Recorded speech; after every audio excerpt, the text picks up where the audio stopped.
If I only had a clone. Hello, everybody. Welcome to the Joy Reid Show. It's Wednesday.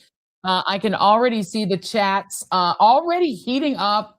Y'all are already in here. Somebody's got some like angry emojis. Why are there angry emojis in the chat? Y'all, come on, don't be angry emojis. We just started the show. Welcome to the show. Big up to everybody who's watching on YouTube. I can see the YouTube chat here. Looking here at the Twitch chat. Let me jump over and say hi to the Twitchies.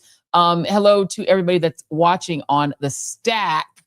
That is the Substack. That's our cute way of saying the Substack chat. Thank you all for being here. Wherever you're listening, if you're listening on an audio platform, we appreciate you as well. Let's not forget our friends on LinkedIn. We still haven't come up with a name for the LinkedIn people. I call them LinkedInies, but apparently that's not sufficient. So we're going to come up with something for them. Also, our Facebook fam, not the LinkedInies. Absolutely not. LinkedInies. I'm a LinkedInie. We've also got the people who watch on Facebook, our Facebook friends. We appreciate them as well. We just appreciate everybody. We just are thankful that each and every one of you is joining us. We have now topped 444,000 subscribers on the Tube, 211,000 plus on the Stack, 30,000 plus on Facebook. It's a small but vibrant community. And of course, our about 400 strong on Twitch. The little Twitchies. I haven't really been able to count the LinkedIn people. That's maybe why they don't have a name yet. Y'all come up with your own name. Tell us what you want to be, but you're all readers to me. Everyone is a reader. We appreciate each and every one of you. Thank you to everybody who has been voting in our eyeglasses contest for shopredbag.com. We're very excited. The numbers are coming in. I peeked at them, but I don't want to jinx it by really telling you what's happening. But if you go on shopredbag.com, or go on shop.joyannereid.com. You can continue to vote for one of the three specs so we can create our readers. Our Vontail frames is our Vontail partnership. So thank you all for voting in that. Please continue to vote because I really need help figuring out. I'm going to tell you all, I told Jason just before the show that, well, I'm not going to say that. I'm not going to say anything more. I'm going to say vote for one of the frames, okay? Let's just vote for one of the frames. We're going to figure out, we're going to lock in. And we're going to figure out what kind of frames you want, what kind of colors you guys like, what kind of style you like. Should they be stylized? Should they be plain? What color should they be? All the things. Okay, we're going to figure all that out. The shape, all those things. Okay, so please continue to do that. I want to start. We normally do the moment of joy at the end, but I actually want to do a moment of joy right at the top because y'all listen. I can't hold it to the end of the show. I can't wait 2 hours to tell y'all we won a Webby. Jason, can we get an applause? We won a Webby. You don't know about the Webbies. Thank you. Thank you. Oh, thank you. Oh, spontaneous applause that I asked for, that I requested. Oh my God, thank you. Amazing. So the Webbies are the Oscars of the internet game. So the Oscars of the internet are actually the Webbies. We won one for best new podcast, and we are the best new podcast. Duh. So big up to the team, our mighty 8-person gang. We won a Webby. So big ups to everybody on the team TJRS. Big ups to you guys, all of you viewers who've made this all possible, who've subscribed and liked. Please continue to hit subscribe and like. Don't be a lurker, especially now that we're winners. You want to be on the team with the winners. You want to rock with the winners. Thank you, family. Appreciate it. Thank you. Yes, indeed. Thank you for the continued support. Indeed. We'll try and keep it good for y'all. We're going to try to keep it good. The train is out of the station, and we are excited about you guys being on it and hanging out with us. Big ups to everybody else who won. My good friend Brittany Packnett Cunningham, fellow Machete. She also won one for her podcast. Don Lemon won one as well. He got a Webby as well. It was really great. Smartless, one of the best podcasts out there. They won one.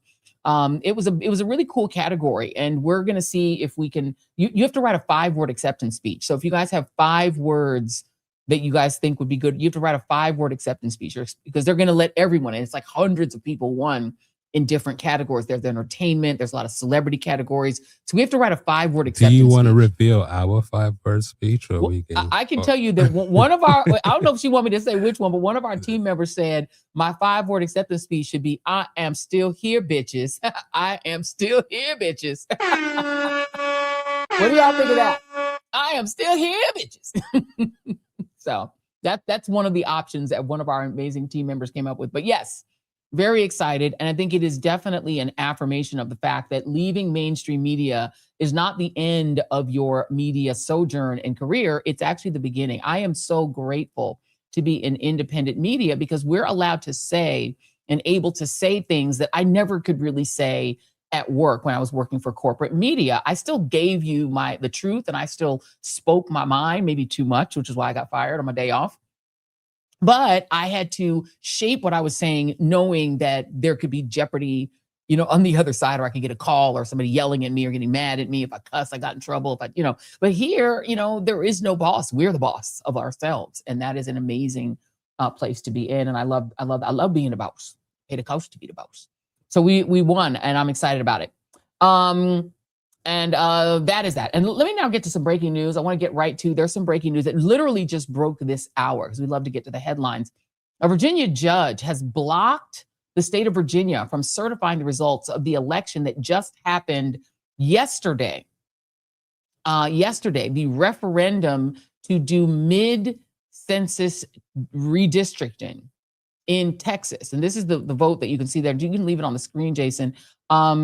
So this Virginia judge has blocked the state from certifying the results of this election, this congressional redistricting.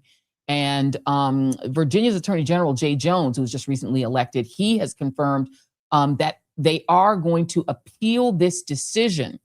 The order, according to officials, came from the Tazewell Circuit Court and its Republican-appointed chief judge, whose name is Jack Hurley. This is the same court that previously blocked the referendum after repeatedly deeming the vote and the resolution for the referendum to be unconstitutional, siding, of course, with Republicans who have filed several lawsuits over it. That vote narrowly passed. You can see it on your screen. The blue is actually no. The red is yes. And you can see the more populated areas of Virginia voted for this. And then Jason, if you could put up A3, this is another little map I'm showing. These are all from the New York Times. Look at this. If you look at how people voted, you can see that on election day, no, which again is blue. It's kind of reverse of like red and blue. No is blue, yes is red. So on election day, no actually won. No won 53-47. But the early vote is where yes prevailed. So in the early vote, 53-47, yes won.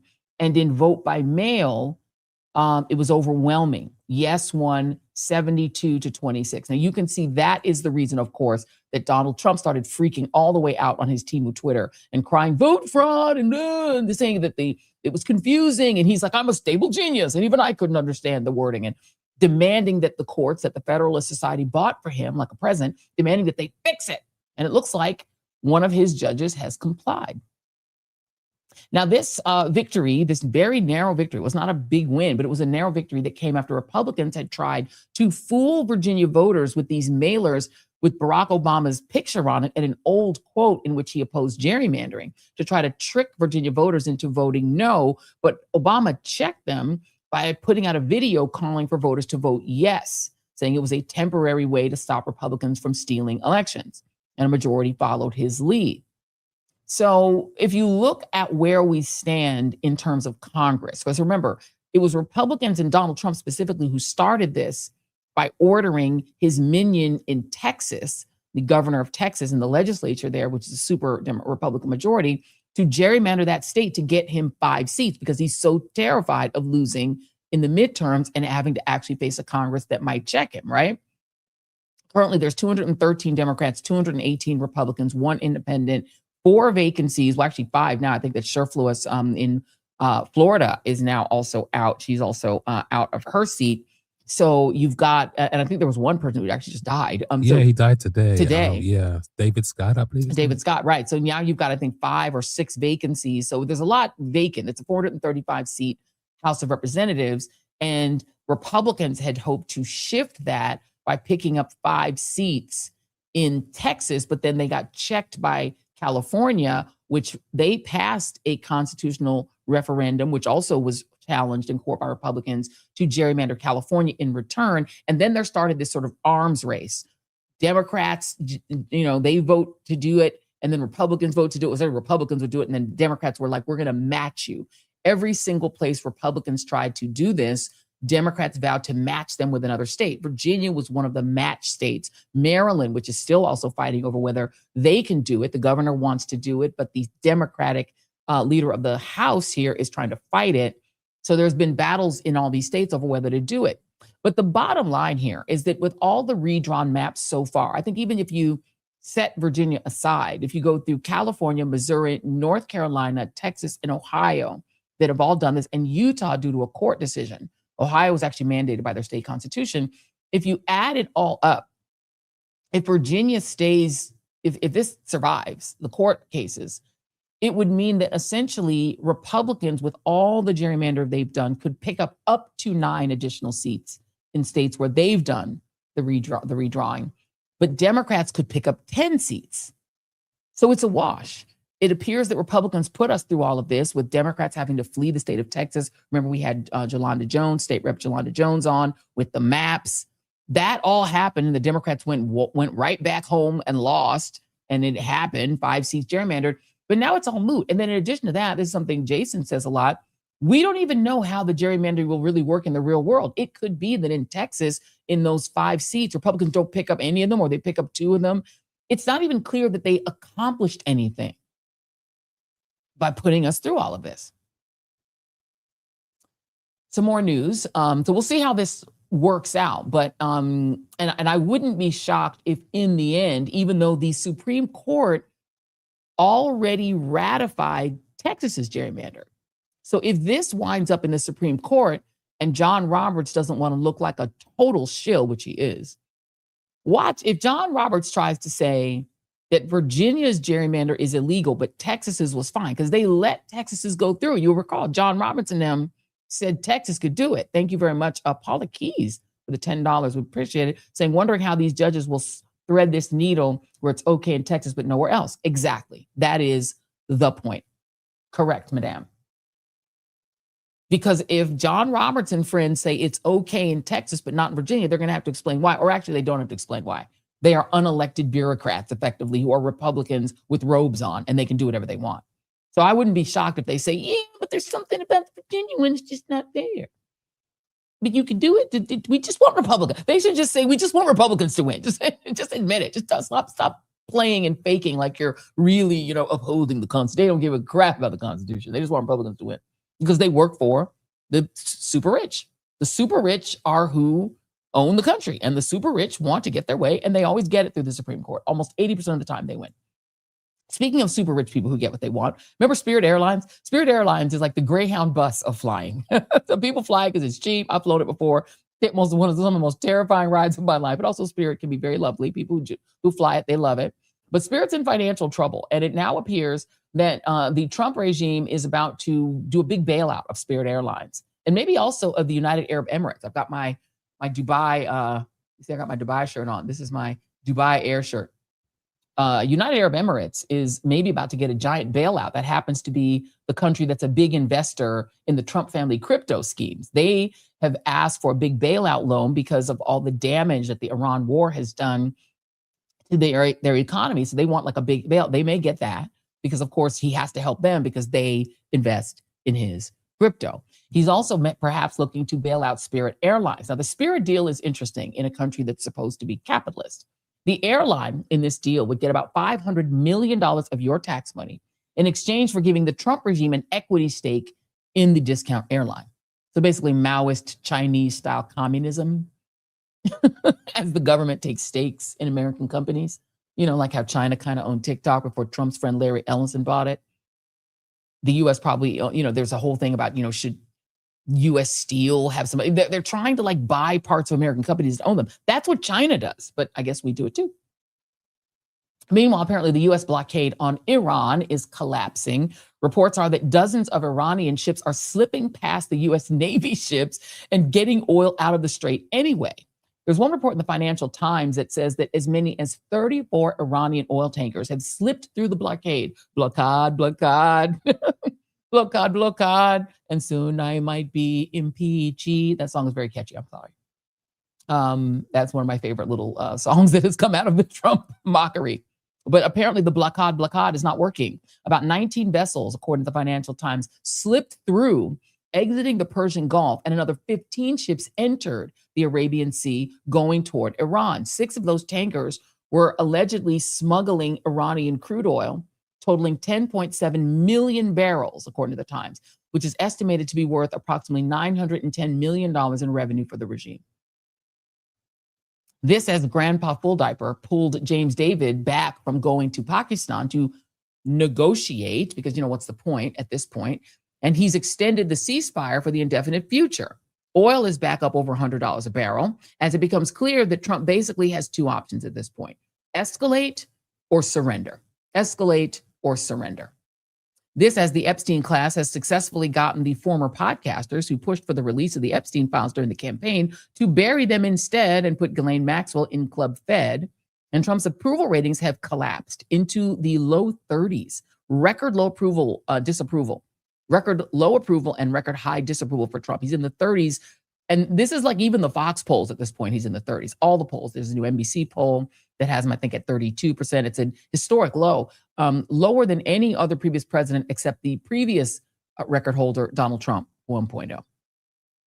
The Atlantic, by the way, has exposed Kashyap Patel as allegedly a drunken hot mess, for which he is now suing them for defamation in a case that would trigger discovery if it goes to trial. So he would have to, truth is a defense. So if they can prove it, and they apparently have dozens of unnamed sources, and let's say if that case goes through. And so in order to keep the MAGA distracted sufficiently, since all these things are going wrong, the Department of Justice under Trump's personal attorney and Maxwell fixer Todd Blanche has indicted the Southern Poverty Law Center, the civil rights organization, claiming, get this, that they have been behind the rise of right-wing racist movements all along and literally funding them. Yeah, it's not been that there's a real racist far right. It's the Southern Poverty Law Center. Here's some of Todd Blanche and Kashyap Patel in their press conference today. I want to make sure I understand. You're alleging that the Southern Poverty Law Center was paying the leaders of KKK and other groups to continue their operations? Is that?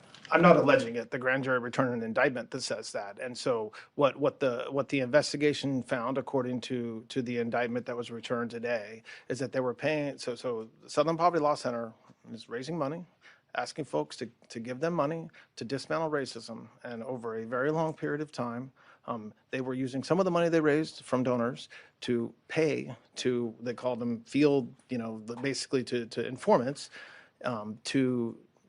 for information, for access, to just pay them for certain, to do certain things. And so, yes, that's exactly what the indictment charges.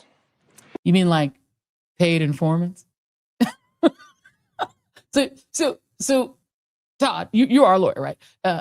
So if a police department, let's just say, uses paid informants, they're actually funding the drug dealers that they're paying to be snitches. Is that what you're saying? You're saying they're paying snitches, you're saying? So what the Southern Poverty Law Center does, right? They track hate groups.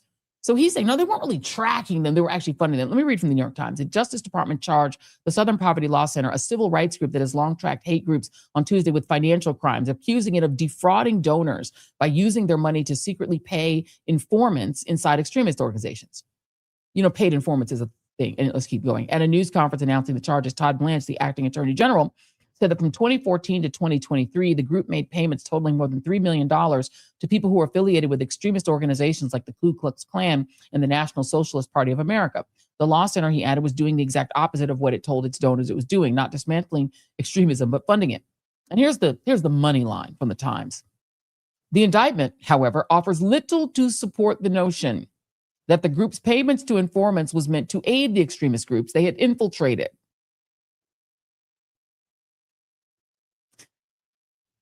Paid informants is a very common way to uncover and to infiltrate extremist groups. That's so common, law enforcement does it. But I guess we're now supposed to believe, right? According to Kashyap and Todd, that, just as MAGA has always been trying to tell us, there is no American racism. No. Just deep state false flags that make Trump and his supporters look racist, including the Unite the Right rally. Remember the Tiki Torch neo-Nazi rally, where a neo-Nazi literally rammed a young white woman named Heather Heyer with his car and killed her? That Unite the Right? The Tiki Torch march, where people were screaming, "You will not replace us," followed by "Jews will not replace us." Remember that with the Tiki Torches? Mm-hmm. So you know who organized the Unite the Right Tiki Torch rally? Not the Southern Poverty Law Center. No. It was Richard Spencer, the self-declared white nationalist who once threw an Elon hand gesture in the air with his friends and yelled, "Hail Trump, hail our people," and who back in the day when he was a student at Duke organized anti-immigrant confabs with Stephen Miller. Yeah, that's Stephen Miller, who now runs the regime's evict and concentration camp of the Brown Immigrants Program. Though they later tried to deny that they were friends when the association came up during Trump's first run for president, and it became inconvenient for them to have known each other for so long. And you know who was one of the people at that Klan-style Unite the Right rally? Nicolas Fuentes, the ironic Mexican far-right-wing Nazi-curious streamer who is now a major opponent of the regime, opposing them and their wars for Israel from the right, alongside Tucker Carlson and Candace Owens and Marjorie Taylor Greene, et cetera, et cetera, et cetera. So Elon Twitter bugs are now claiming, get this, that Nick Fuentes, may have been a paid informant the whole time. So the new narrative on the right, if you can just wrap your mind around this, is that in addition to January 6th being an FBI setup to make Trump look like an insurrectionist and make MAGA look bad by somehow mind melding thousands of rabid Trump regalia wearing, Trump flag waving goons to smash into the Capitol, to take over the halls of Congress, to threaten to hang Mike Pence and try to attempt to kill or drag out Nancy Pelosi by her hairs, who wore Nazi shirts and tried to jump through the speaker's lounge where the members were cowering with their 20-something-year-old aides under desks. The people who were terrified and couldn't find the panic button because it had somehow been dismantled. You're saying that that was all just a false flag, right? The FBI really did that. That was all false. What you saw with your own eyes wasn't real. That was just to try to make Trump look bad and try to make MAGA look bad. And now Unite the Right was the same thing, but the Southern Poverty Law Center is the one setting it up to make Trump look racist and to make MAGA look bad and make him look racist, really? That's what we're supposed to believe. And all of this is happening, right? While subtly, one of the most important and vocal right-wing advocates for Trumpism, and MAGA, namely the aforementioned Tucker Carlson, has turned against his supposed friend. Plot twist, right? Tuckums is all of a sudden the voice of reason on Gaza, the voice of reason on Christianity and on respecting other religions and respecting Islam and even on war itself. To put a cap on this plot twist, Tucker has now apologized on his podcast for misleading his flock on Fox and on his post-Fox podcast, which is one of the top podcasts in the country, misleading them to support Trump, who he's now pretty sure is the Antichrist. This, as his son Buckley Carlson, quit his job. Which, by the way, did you know Tucker's son was working for J.D. Vance in the VP's office where he was the press secretary? Did you know that? Well, he's not anymore. He's now left that job to start his own consulting firm. I wonder who his new clients will be. Maybe like Joe Kent? Maybe his dad? Or maybe the other Buckley Carlson, fellow stepson of the late heiress to the Swanson food fortune. Tucker's brother, who's also named as Buckley, who just quit his job working for Trump. Did you know he worked for Trump as a speechwriter? He did. And who Tucker was interviewing when he made his mea culpa. I and everyone else who supported him, he wrote speeches for him. I campaigned for him. I mean, we're implicated in this for sure. Yes. It's not enough to say, well, I changed my mind, or like, oh, this is bad, I'm out. It's like in very small ways, but in real ways, you and me and millions of people like us are the reason this is happening right now. Yes. So I do think it's like a moment to wrestle with our own consciences. We'll be tormented by it for a long time. I will be. And I want to say I'm sorry for misleading people. It was not intentional. That's all I'll say. But anyway, the question does present itself immediately. Like, what is this? Was this always the plan? You don't want to be a conspiracy nut, but like clearly there were signs of low character. We knew that. Yes. But it didn't, there are tons of people of low character who like outperform their character. It doesn't have to be. Sort of the norm, actually, these days, I would say. I've outperformed my character a lot. I don't have especially high character, right?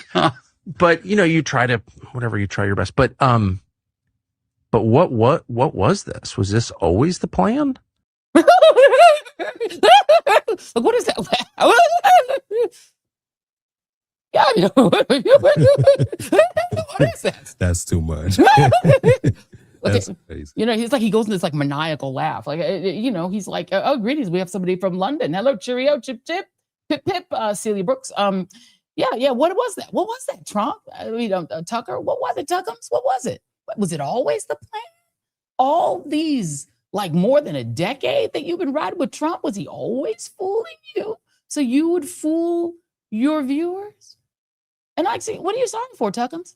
Because all through Trump's first term, you were advocating for everything that he said he wanted. Mass deportation, you were for that. You pushed the racist white replacement theory thing that you know, red pilled a lot of Trump-based voters. You said immigrants make the country dirtier, literally dirtier. You were in favor of Trump bombing Iran or bombing whatever he wanted. You supported all of these Republican wars going all the way back to George W. Bush. Like, what is it they're saying you're sorry for now?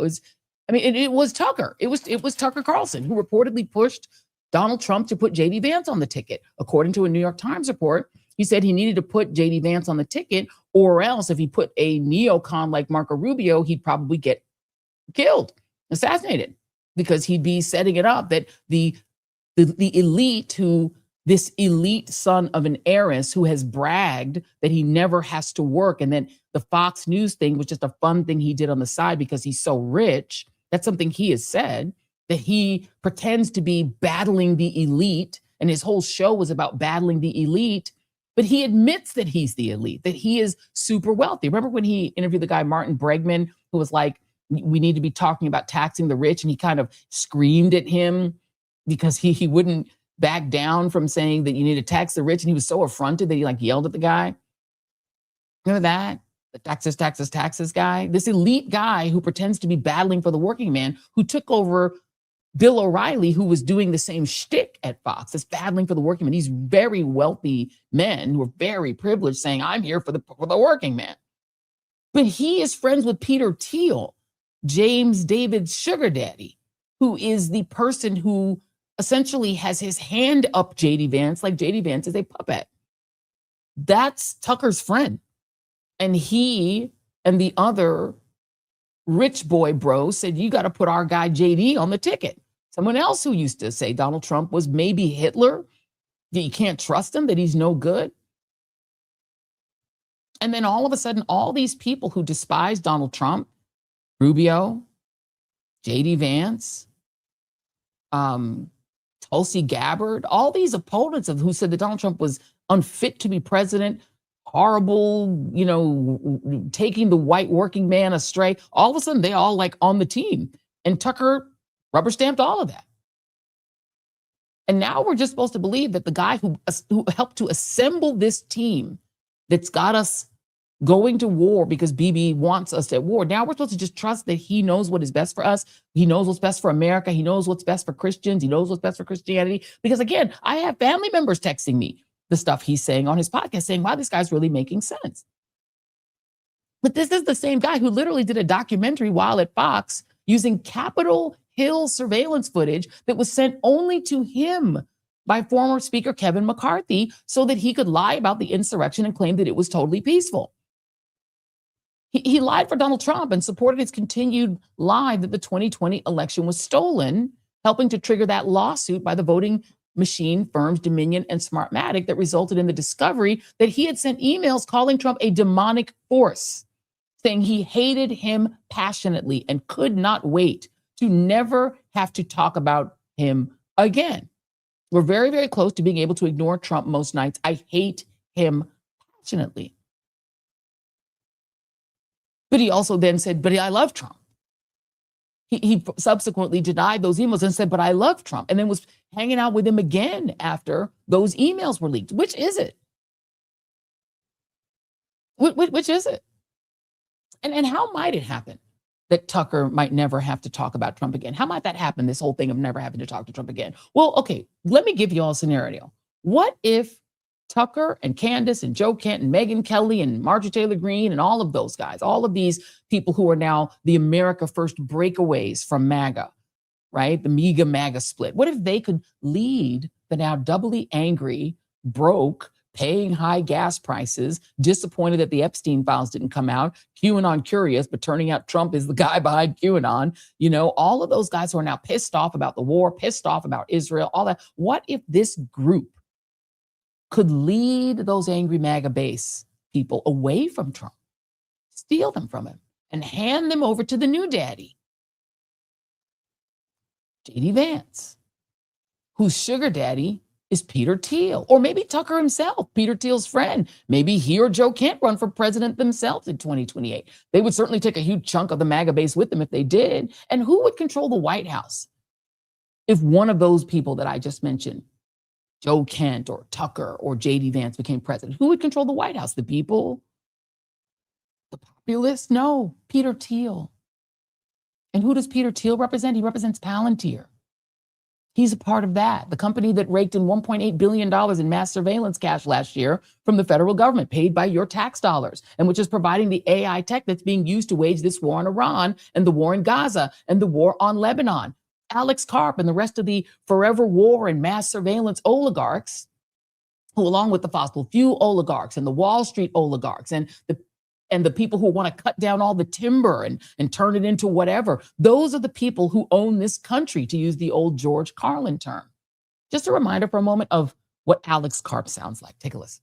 Strong military, make that military the strongest in the world, give an unfair advantage to America, do not treat all cultures as equal, simultaneously do not get on the whole neocon, make the whole world like America thing, because it doesn't work. Be skeptical of immigration. Build technology will be the determinant variable in who runs the world. These people who are, I mean, I used to think that Peter Thiel might be the most diabolically evil person on the planet, but now I really am convinced it's that guy, Alex Karp. I mean, there is no soul in those eyes. He's just like kill, kill, kill, surveil, surveil, surveil.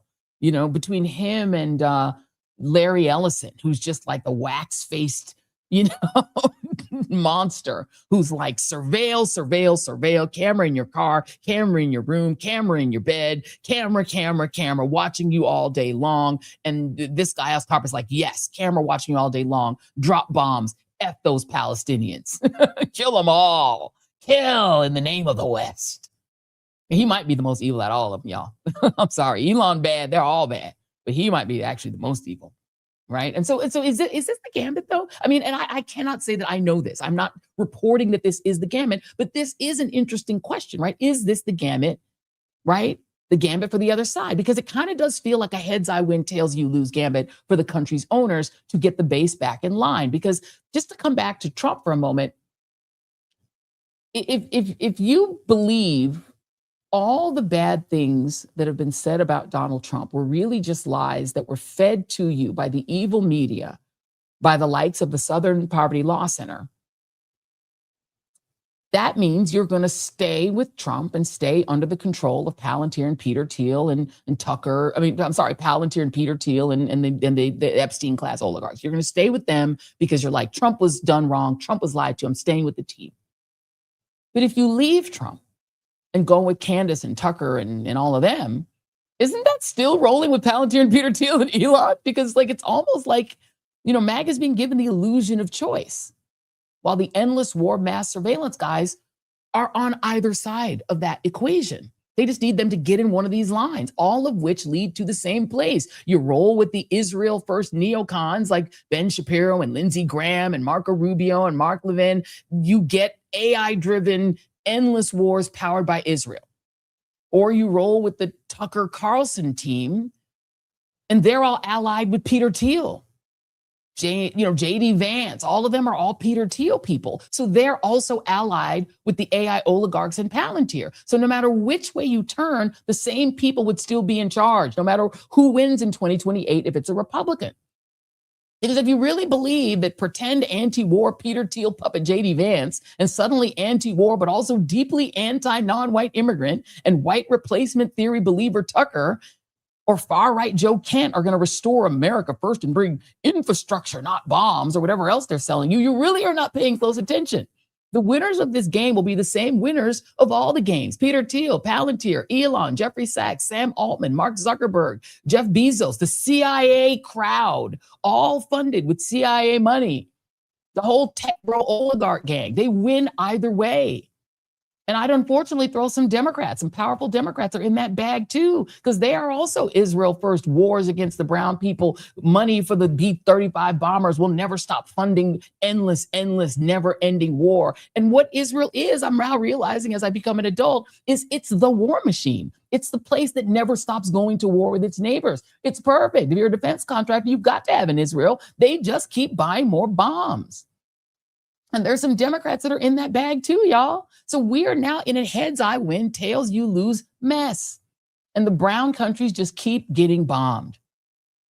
You have the illusion of choice, as legendary comedian George Carlin used to say, when the outcome, however, will always be war to enrich them, surveillance to enrich them, and impoverishment and want for you. A lot of things have happened since the last time I saw you. Just want to talk a little bit about that war in the Persian Gulf. Big doings in the Persian Gulf. You know my favorite part of that war? It's the first war we ever had that was on every channel plus cable. And the war got good ratings too, didn't it? Got good ratings. Well, we like war. We like war. We're a war-like people. We like war because we're good at it. And you know why we're good at it? Because we get a lot of practice. This country's only 200 years old, and already we've had 10 major wars. We average a major war in this country every 20 years. We're good at it. And it's a good thing we are. We're not very good at anything else anymore. Can't build a decent car. Can't make a TV set or a VCR worth.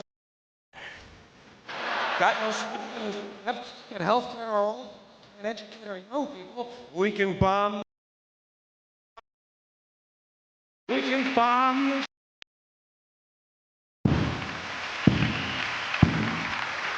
Especially if you're brown people. Oh, we like that, don't we? That's our hobby. That's our new job in the world, bombing brown people. Iraq, Panama, Grenada, Libya.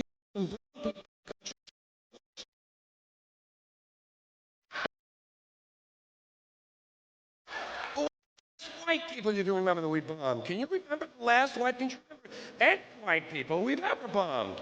The Germans are the only ones. And the only reason for that is because they were trying to cut in on our action. They wanted to dominate the world. Bullshit. That was in 1992, and he told it. Just saying. Let me take a moment to let you guys know about one of our wonderful sponsors who makes this new media venture possible. The Joy Reid Show is brought to you tonight by iRestore. Okay, so you know, being in this media business, one thing that you cannot escape is the impact of daily makeup on your skin, child. It is just a fact. No matter how thoroughly you wash your face, how many products that you pack on, your skin just takes a beating. And it's a reality that I've had to live with since being in this media, right? And a good friend of mine in the business years ago told me that one way to refresh your complexion and beat back the breakouts and all the issues and that like dull look that you get when you just wear makeup all the time is LED light therapy. And so I'm like, you know what? Let me try it. And that is why I am excited about iRestore. iRestore has been leading the way in red light therapy for more than 2 decades, helping shape the category with clinically backed devices that are trusted by over 500,000 customers worldwide. And with iRestore, they're having an anniversary sale because they are so excited about having been in this business for so long. It's running now through April 27th. And honestly, it's the perfect time to upgrade your skincare and your hair care routine. This sale is a celebration of the community that has grown alongside them. So to celebrate, iRestore is highlighting some of their most advanced devices, which are designed to support both hair and skin health. The iRestore Elite is their most advanced laser hair growth system, using 300 lasers and 200 LEDs to help regrow thicker, healthier hair in as little as 3 months. It's effortless. You just wear it while working or reading or unwinding at night. And the Illumina face mask is a red light, infrared light wavelength that helps with anti-aging, increased collagen production, hyperpigmentation, which is a real problem for African-American skin, and improved blood flow to the skin. The blue light helps to reduce blemishes, clear acne, and prevent breakouts and shrink your pores. And it's one of the first masks on the market that allows you to use all 3 modes at the same time. It is lightweight, cordless, and packed with 2 times more LEDs than other top masks. Just 10 minutes, a few times a week for brighter, smoother, healthier looking skin. And here's the best part. During their anniversary sale, you can bundle the iRestore Elite and the Illumina face mask together making it the perfect time to upgrade your routine. So if you're refreshing your routine or finally getting your hair and skin the attention they deserve, this bundle is a powerful way to elevate your routine and an even better value during this limited anniversary event. iRestore is so confident in their technology that they offer a 12-month money-back guarantee. If you do not see healthier looking skin or fuller looking hair, you will get a full refund. No awkward questions, just results or your money back. There is a restocking fee that applies, but you will get your money back. All right, so iRestore is kicking off their anniversary sale with some huge discounts on their red light therapy devices. Right now, you can save on customer favorites like the iRestore Elite Helmet and the Illumina Face Mask. Just head to iRestore.com, that's IRESTORE.com, and use the code JOY to take advantage of the sale. That is joy at iRestore.com. Please support our show and tell them we sent you, and give your hair and skin the upgrade they deserve so you can feel confident and refreshed. All right, so I want to remind you all just one more time of the real. We are done with people coming in illegally and being treated better in a more comfortable and more luxurious manner than we treat our own people. Well, the whole point is to humiliate and degrade the indigenous population of the British Isles, the white population. I mean, that's the whole point. And are they really going to do something about it? What would that be exactly? You'd really have to force a lot of people to go back to their countries of origin, millions of people, and you need to do it really soon. And are they actually willing to do that? I don't know. But these are existential questions that we have been browbeat into ignoring for decades. But the question is, like, is Ireland Ireland? If it's majority non-Irish? Oh, shut up, they're Irish. No, they're actually not Irish. Same with the UK, same with England, Scotland, Wales. Like, it's all changing so fast. Nothing like this has ever happened in all of history, except when, say, the Mongols swept across the steppe and raped everybody. Like, that was true demographic change on this scale. But even that wasn't as profound as what we're seeing in every white country around the world. I would say the West, but Australia and New Zealand also. So, like, what is that? Now, my brain is not big enough to understand what that is. I have a lot of theories about it, but I don't know if they're true. All I know is what the numbers are. And that's real. And no one feels that he can say it. Everyone's like, oh, well, if that were happening in China or India or Malaysia or Senegal, it doesn't matter. You'd be like, what the hell is that? Like, the population's totally different. Look at graduation. Pick, I don't know, King's College Law School, and look at the graduation picture for the last 30 years. Who's in it?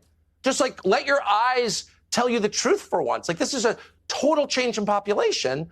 Is it better? Is it worse? Can't have that conversation. Who's pushing this? Does the population want it? Population clearly doesn't want it. There's no polling that's meaningful on the subject. I mean, there's no referendum on it. You don't get to decide. You've got no voice in it, other than you get to go to jail if you complain loudly enough about it. What is this? I think it's the biggest and darkest thing that has happened in the last 1,000 years, for sure. And I think it's leading somewhere really, really bad. It's not happening by accident. That's obvious, because it's only happening in white countries. I mean, I think that... Oh, shut up, white supremacist. Well, in fact, I'm not a white supremacist. Well, I'm just noticing what the hell's going on. You can just see peers just thinking it's fine. Yes.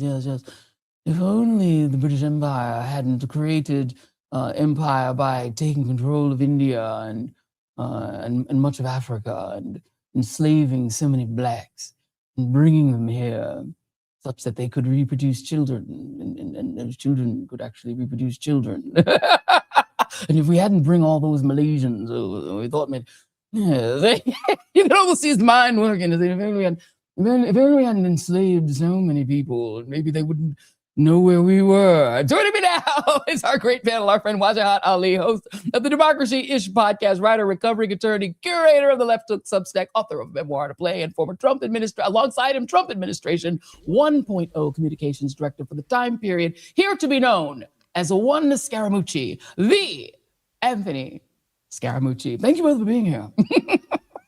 Pleasure. I'm digging the Millennium Falcon up there. Thank you. I mean, that's a high room rating. That's a 10 out of 10 room rating over there. I agree. I want to make sure that I'm on the side of the rebel forces and not the empire. And going back to your point, Joy, just listening to Tucker Carlson, he said, trust the evidence of your eyes. I agree. Trust the evidence of your eyes and your ears. And you'll hear Tucker Carlson for the past, 10 years, parrot white supremacist talking points. I'm old enough to remember that Tucker Carlson last year told a bunch of Trumpers, Donald Trump is the daddy, and daddy's coming home, and he's going to give America, who's a little girl, a violent beating. I remember Tucker Carlson in the White House 2 months ago. I remember Tucker Carlson giving softball interviews to Hungary and Putin and saying America should be more like Orban's Hungary, the illiberal democracy that was also anti-Semitic and Islamophobic. I remember Andrew Anglin, white supremacist in the first Trump administration, said, we white supremacists don't need a TV show. You know why? We have Tucker Carlson. So now Tucker Carlson is going on a redemption tour. And I just want to say, isn't it interesting, Joy, who gets redeemed in America? Who gets a slap on the wrist? The tent, the Democratic tent, always opens up rightward, never opens up leftward. And Marjorie Taylor Greene and Tucker Carlson and maybe a little bit of Candace Owens and Thomas Massey and all these people who are complicit in the rise of MAGA, they just have to do the bare minimum and slither, not even hop over, slither over the lowest bar on earth. And then you see Democrats saying, you know what? Let's make love to Liz Cheney. Let's spread our legs open. Let's open up every hole for Liz Cheney. But can't have Abdul al-Sayed, can't have Zoran Mamdani. And I'm afraid that the same thing's going to happen with the Marjorie Taylor Greenes, the Tucker Carlson. These people are exactly who they were. They are racist grifters. And I need to see more, if you will, contrition. And I need to see someone actually confront them and say, do you renounce all the white nationalism, your ties with Nick Fuentes, all the horribly racist things you said against black and brown people, your ties to Orban, your ties to Putin? Do you renounce all of that? Then we can talk about redemption. But that's just me. First of all, we will not be making love to Liz Cheney. Okay, I don't care what the price is. I don't care what we would get in return. It's a hail to the no. And secondly, I think this is an important point, Anthony, because here's the thing. I was talking with a friend of mine about this the other day, that, you know, people are sending around Marjorie Taylor Greene and Tucker Carlson clips, and we're talking about Democrats, people who are, you know, liberals, sending around being like, oh my God, they're making so much sense. And I always say to them, listen to their whole interview. Don't just listen to that clip. Because if you keep listening to Tucker, he eventually gets to, but yeah, brown immigrants are destroying America. He eventually gets right back to that kind of white replacement thing. I watched that interview with him and Buckley, and Buckley wasted no time doing a really nasty, ugly slap at Kamala Harris for no reason, out of the blue, with no reason to even refer to her in a way that is disgusting and misogynist. This is who these folks are. Why do you suppose they're pivoting? Because I'm going to put it this up. Jason, put up B2. He said, I hate Trump in text messages to his friends. And when confronted with it, he said, no, I love Trump. Your thoughts? Well, I mean, look, there's a lot there. So I think we just talk about Tucker specifically. Tucker's following the money. So he's trying to find his audience, and he's just following the money. So that's an unprincipled weather vane. You know, I think there's a mistake going to be made, though, by the Democrats, if you don't mind me saying so, because there are rational people that did make mistakes going to work for Trump, helping Trump the first time. I think I'm a pretty rational person, and I've also owned up to the mistake that I made and offered an apology for it and offered an explanation. And I've seen myself mostly as a centrist Republican. I have no home now, so the Democrats won't accept me. To Mr. Ali's point, I once worked for Trump, and so there's not enough penance that I could possibly pay for the Democrats to accept me. The Republicans hate me because I left Trump. So the Democrats don't like me because I was with Trump. You know, I spent 6 hours with Vice President Harris's debate team in the summer of 2024, and then I went with the Vice President to Philadelphia to the Constitution Center to help on the debate prep prior to the debate. I then went into the spin room with Governor Newsom and others to try to help her because I understand the existential danger of Donald Trump. And by the way, I actually think it's going to get worse from here. As catastrophic as the last 16 or 17 months have been, I think it's going to get worse. But, you know, I helped her. They were very, very appreciative. I got a couple of zingers in there that I knew would really irritate Trump. And then I was asked to go on the campaign plane, and then I got a call from somebody that both of you know. It wouldn't be important to give her name because it wouldn't be fair. But I called them and say, hey, look, you know, the hard left on this plane, they don't want to be anywhere near you. So even though the vice president wants you on the plane and wants your help, they don't want to be anywhere near you. And I understand Trump pretty well. And I can articulate where he's going, and I can help defend against Trump. And weirdly, I think my firing gave me a platform to speak about the damage that he's causing. So to me, yes, you can hate those guys and say they haven't done enough penance and so on and so forth. But what I'm worried about are the 79 million people that voted for him. We can't just saw them out of the country. We've got to say, hey, guys, there's a lot of different reasons why you voted for him. We got to get you back into the realm of normalcy and break the fever of the cult. Well, let me say this, because I think that what you've experienced, I cannot discount your experience, and I am sorry that has been your experience, because I'm definitely not that person. I mean, we have Lev Parnas on the show in an hour. Joy, let me tell you something, okay? I have clips of you slamming my ass in the White House, and I'm just going to give you a ranking. You were like mild compared to Bill Maher. You were mild compared to Jimmy Fallon or Stephen Colbert. I went on all their shows. I got serrated by Saturday Night Live. I went on as a guest. I own the mistakes that I made. I own the misunderstanding of what he was going to do as president.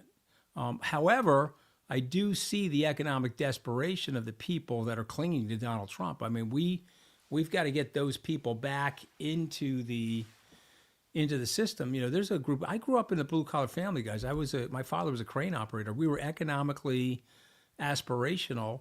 Those people today are economically desperational, and they see Trump as an avatar for their anger. But here's my question. This is my question to you. And I like I said, I can't discount your experience, but you didn't hear probably my open, because I see Tucker Carlson and Candace and Megyn Kelly, who's one of the meanest people. You want to talk about mean, probably one of the meanest people in the business, but they're now teaming to try to lead MAGA out of Donald Trump's camp and into their own. But at the end of the rainbow that they are putting forward for these people who you're saying are so economically desperate is also Peter Thiel. Tucker Carlson is an ally of Peter Thiel. J.D. Vance is an ally of Peter Thiel. It seems to me that, to your point, the people who are being led out of there are being led right back to the same people, just with different front men. I didn't hear your opening, but if I could just say one more sentence, I don't mean to dominate the conversation, but I say one more sentence. It's worse than even what your opening is. Okay, because they're looking around, they've met with their consultants, and their consultants are saying to them, Trump is a lame duck at the end of November. He's going to become politically irrelevant. You've got to keep this base that's paying you your podcast income, and you got to keep all of this stuff, and we got to get you on side for the plutocracy that's coming. Because this Project 2025, we can't believe we got it in place and started executing on it, and we misfired on some of the execution. I mean, we murdered people in Minneapolis and things like that, so we got to tone that down and be a little bit more subtle about the authoritarianism that we want to bring to the country. And so, they're gearing up. And by the way, they are way more organized, and you guys are going to be really mad at me for saying this, but the best thing they have going for them is the internal fight between the medium left, the more than medium left, and the hard left, and the Democrats. Because the Democrats are fighting amongst themselves and not really understanding how serious the threat is. And to me, I would be focused on that threat, and I would be unified against one figure, two figures in that party. And I would tell everybody, okay, you may not agree with every single thing that this person's saying, but we got to go lockstep to beat these people, because you have the numbers to beat these people. They've been very, very successful at dividing you. Okay, I'm sorry to be... not at all. Because, by the way, MAGA is divided too. I'm going to let you back in here, because the reality is it isn't just the Democrats. And the Democrats, I think, are divided on the issue of Israel. Let's just be honest. But I think both parties are at this point, Waj. It's not just the Democrats that are fighting amongst themselves as to how hard they want to go for Israel and how obedient they want to be to Bibi Netanyahu. Republicans on MAGA are too. That is the reason that Tucker and Marjorie Greene et al. Are able to field their own little group. I mean, Nick Fuentes and those guys are pulling people away for the exact same reason that Democrats are divided. Your thoughts? Allow me to retort. Sure. We are dealing with an Epstein class. We're dealing with the top versus bottom system that is profiting off of the rape of our girls, the rape of our resources, and billionaires who give hundreds of millions of dollars to both sides of the party. The Democrats, like I said before, I'll say it again, the tent only opens rightward. It never opens to the left. Speaking of the left is the majority. The overwhelming majority of Americans want to tax the rich. The overwhelming majority of Americans, especially Democrats now, believe that Israel is committing a genocide. When Kamala Harris and Joe Biden, they had an opportunity. Should we invite? The bar was so low, Joy, it was in hell. We just need to invite a Palestinian speaker to the DNC. You know what they did? They told us to shut up, and they brought in Liz Cheney, right? Even now, Ken Martin, the head of the DNC, he promised that he would release the DNC audit. He hasn't. Why? Because he realizes the audit will actually conform to what you and I have said, is that 18 million Democrats stayed at home because they thought their party betrayed them. They were too close to the right wing, too close, not fighting. They wanted restoration instead of transformation. Now you see Gavin Newsom vote D no matter who, right? Well, Gavin Newsom, when asked softball down the middle, do you accept taxing the billionaires? You know what he said? They're part of my big tent. You know who's not part of their big tent? Me, you, Abdullah Saeed, Zoran Mamdani. The most popular Democrat right now in America in 2026 is Zoran Mamdani. Chuck Schumer has been more close and comfy to Benjamin Netanyahu than Zoran Mamdani. Even Donald Trump, who knows how to play the game and wants to get close to people who are popular, has shown more love to Zoran Mamdani than Chuck Schumer, Hakeem Jeffries, and Kristen Gillibrand. So the Democrats think, okay, we'll run to the right. We'll try to court Chet, this magical unicorn white man who lives in the Rust Belt and drinks real coffee with a real MAGA hat, and we'll just ignore our own base. And the reason why they're ignoring their own base, Joey, is their base is saying no more forever wars, stop sucking at the teat of AIPAC, stop taking money from crypto, stop taking money from AI, abolish ICE, and tax billionaires. But the Democratic leadership and its donors have spent the past 4 weeks attacking Hassan Piker, who nobody knew, as a proxy to attack and ruin any Democrat who's progressive on taxing the billionaires and ending the genocide. So the Democratic Party has to realize this is where the majority is, this is where the base is, and guess what? It's not just the far left. Every single poll says that this is where the majority of Americans are. Latino voters who voted for Trump, they want to tax the rich. White voters, they want to tax the rich. When you frame it like this, it's the Epstein class versus us, the 1% versus the 99%. You see why so many people are surging. Whether you like him or not, Plattner. Abdullah Saeed, I predicted it 3 weeks ago. The attacks on him will only help him. What happened? He's now beating Mallory McMorrow. Zoran Mamdani, people are like, oh, wow. Zoran Mamdani, as the mayor, is taxing the rich, actually getting shit done. And guess what? These rich billionaires who are about to flee New York, they ain't fleeing nowhere, Joy. They ain't going nowhere. So stop trying to court this mythical unicorn that doesn't exist. Listen to your base. And George Carlin said it in that clip. It's a big club, and you ain't in it. Very quick, I know we're keeping you guys a little bit long. I'm going to let you respond to this, because this is the question that I do have, Anthony, is I don't feel like the attachment to either the Democratic or the Republican Party is as strong today as it was even a year ago. I think that attachment is becoming weaker and weaker and weaker. And to Waj's point, it's becoming much more the people who are on the MAGA right, that at least are public and speaking and have little podcasts or little TikToks or Instagram, they are starting to sound much more like progressives who are on the left. They're equally against the forever wars. They're equally against the Epstein class being able to hide their sexual predation. They're equally, in this case, angry at Trump. They're both mad about the apostasy, putting himself up as Jesus. I don't know that this is a Democratic Party needs to become more centrist. It sounds to me like there needs to be a third option. So I wasn't saying that the Democratic Party should become more centrist. I'm not even suggesting that. I actually will cede to all the comments that Waj made, if it's okay if I can call you Waj. I see the points that he's making. I'm just saying Zoran Mamdani has done something very interesting, and maybe you guys should really look at it carefully. I live here in New York. He's doing the job. He's fixing the potholes. He's working with Commissioner Tisch. He's got the sanitation people on side. He's doing the job. The city's cleaner. I don't know if you guys live in the city, but I'm in the city every day, and the city's cleaner. He's doing the job. So to me, some of the campaign promises that he made, he's rolled back on. One of them, taxing people. I have no problem, guys. I'm a New Yorker. I pay my taxes. I have no properties in Florida. All my property is here in the state of New York. I have never once complained about paying taxes, and I understand it. And by the way, I'm a product of a public school education, so I want to work with the teachers. I was out in Dix Hills this morning working with some retired teachers on trying to get the reading competency up on some of these elementary school kids. So I'm about that. I'm saying something different. I'm not saying go to the right or be more centrist, but be more healing. You have to open the tent for people that are lost in this political process, that may have gotten sucked into Trump or may have I don't know, bought into something that isn't true. Do you understand what I'm saying? I'm just talking about healing, and I'm talking about being very careful not to reject these people. They're not all white supremacists. That's all I'm saying. You want to tax these people? By all means, you should tax these people. We are wildly off base here. We're taking in 19% of the GDP, and we're spending 26.5% of the GDP. That's not sustainable. Okay. Moreover, just say one very progressive thing to think about, because the father of progressivism was actually a Republican. It was Teddy Roosevelt.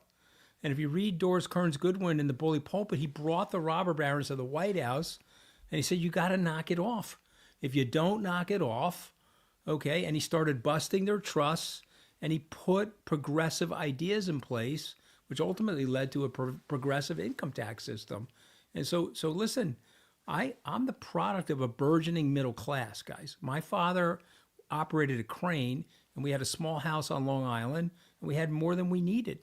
You got to bring those people back in. It's not what Waj said, the guy drinking the real coffee or whatever that is. It's just that you got to get back to the framework of the jobs and the opportunity. Don't miss the plot, okay? That's all I'm saying. I get it. You want to be inclusive. I like brown and black people. I had no problem with anybody. Italians weren't even white coming in, guys. Teddy Roosevelt said that we were black. They said in the thing, Italians should be treated as non-Caucasians for purposes of immigration. I got no problem. I'm just saying be open to the idea of healing the country for people that you may totally disagree with, because you'll be surprised at how many people you can bring into your coalition. That's all. All right. Well, before we let I think that is a fair statement. I feel like the chat is going to take that in and enjoy it. But before I let you guys go, I have to ask a final question. Waj is not buying that. Okay, he thinks he's not buying it, but he may. I don't think he disagrees. I don't think he disagrees. No, I'm smelling off of Waj that he's really not buying it. I'm looking at his book behind him. I gotta read the book, because that's what got me in trouble with Trump, by the way. When he said go back to the countries you originally came from, I said on the Bill Maher show, they said that to my Italian American grandmother. Yeah. And I said it's offensive and it's racist and it's nativist. And then Trump started going wild on me. Yeah. And then, of course, I'm a New Yorker, so I punched him back. I think I called him the fattest president since William Howard Taft, because I know he hates being so fat. And then the fight started. But no, I got to go read Waj's stuff now. But I'm getting from Waj that he's pissed off at the people that were once with Trump. If I'm wrong about that, speak up. Go ahead, Waj. I'll let you get in. Real quick, my retort to that, and I know you want to ask us a question. The tent has to open for everyone. The tent has to open for everyone. The Democratic Party is more content chasing a Liz Cheney than their own base. I talked to Lev Parnas, I talked to Miles Taylor, I talked to Olivia Troy. If you have seen the light, I welcome you, because politics is about numbers. However, if you're a Tucker Carlson and a grifter like Megyn Kelly, I know what you're selling. I want to use you because you're using me. I know you're using Israel and Palestine, forever wars, and the growing discontentment about AI to cobble together an America First movement. I know you're using social media to win over a lot of undecided voters. So I'll let you use these issues to attack these issues, but I'm going to use you. I'm going to use you to weaken MAGA, because I know who you are. And then that's what I want to say about these people like Tucker and Megyn Kelly and others. They're not like Scaramucci, and they're not like Miles Taylor. They're not like Lev Parnas, because I haven't seen them in the fight. Lev is in the fight. Anthony is in the fight. Olivia is in the fight. Miles Taylor is in the fight. But with Democrats, I'll tell you, again, somehow the tent only opens up rightward. It doesn't open up to the left. And if you're going to keep doing that, don't be surprised if 18 million Democrats stay at home again. That's it. I think that you guys are more on the same page than you think. Before I let you guys go, I think it makes a lot of sense. Yeah, I think you're more on the same page than you think. Before I let you guys go, I have to ask Wajahat Ali why you did Doug Wilson like that. I actually brought you on because I needed you to just explain.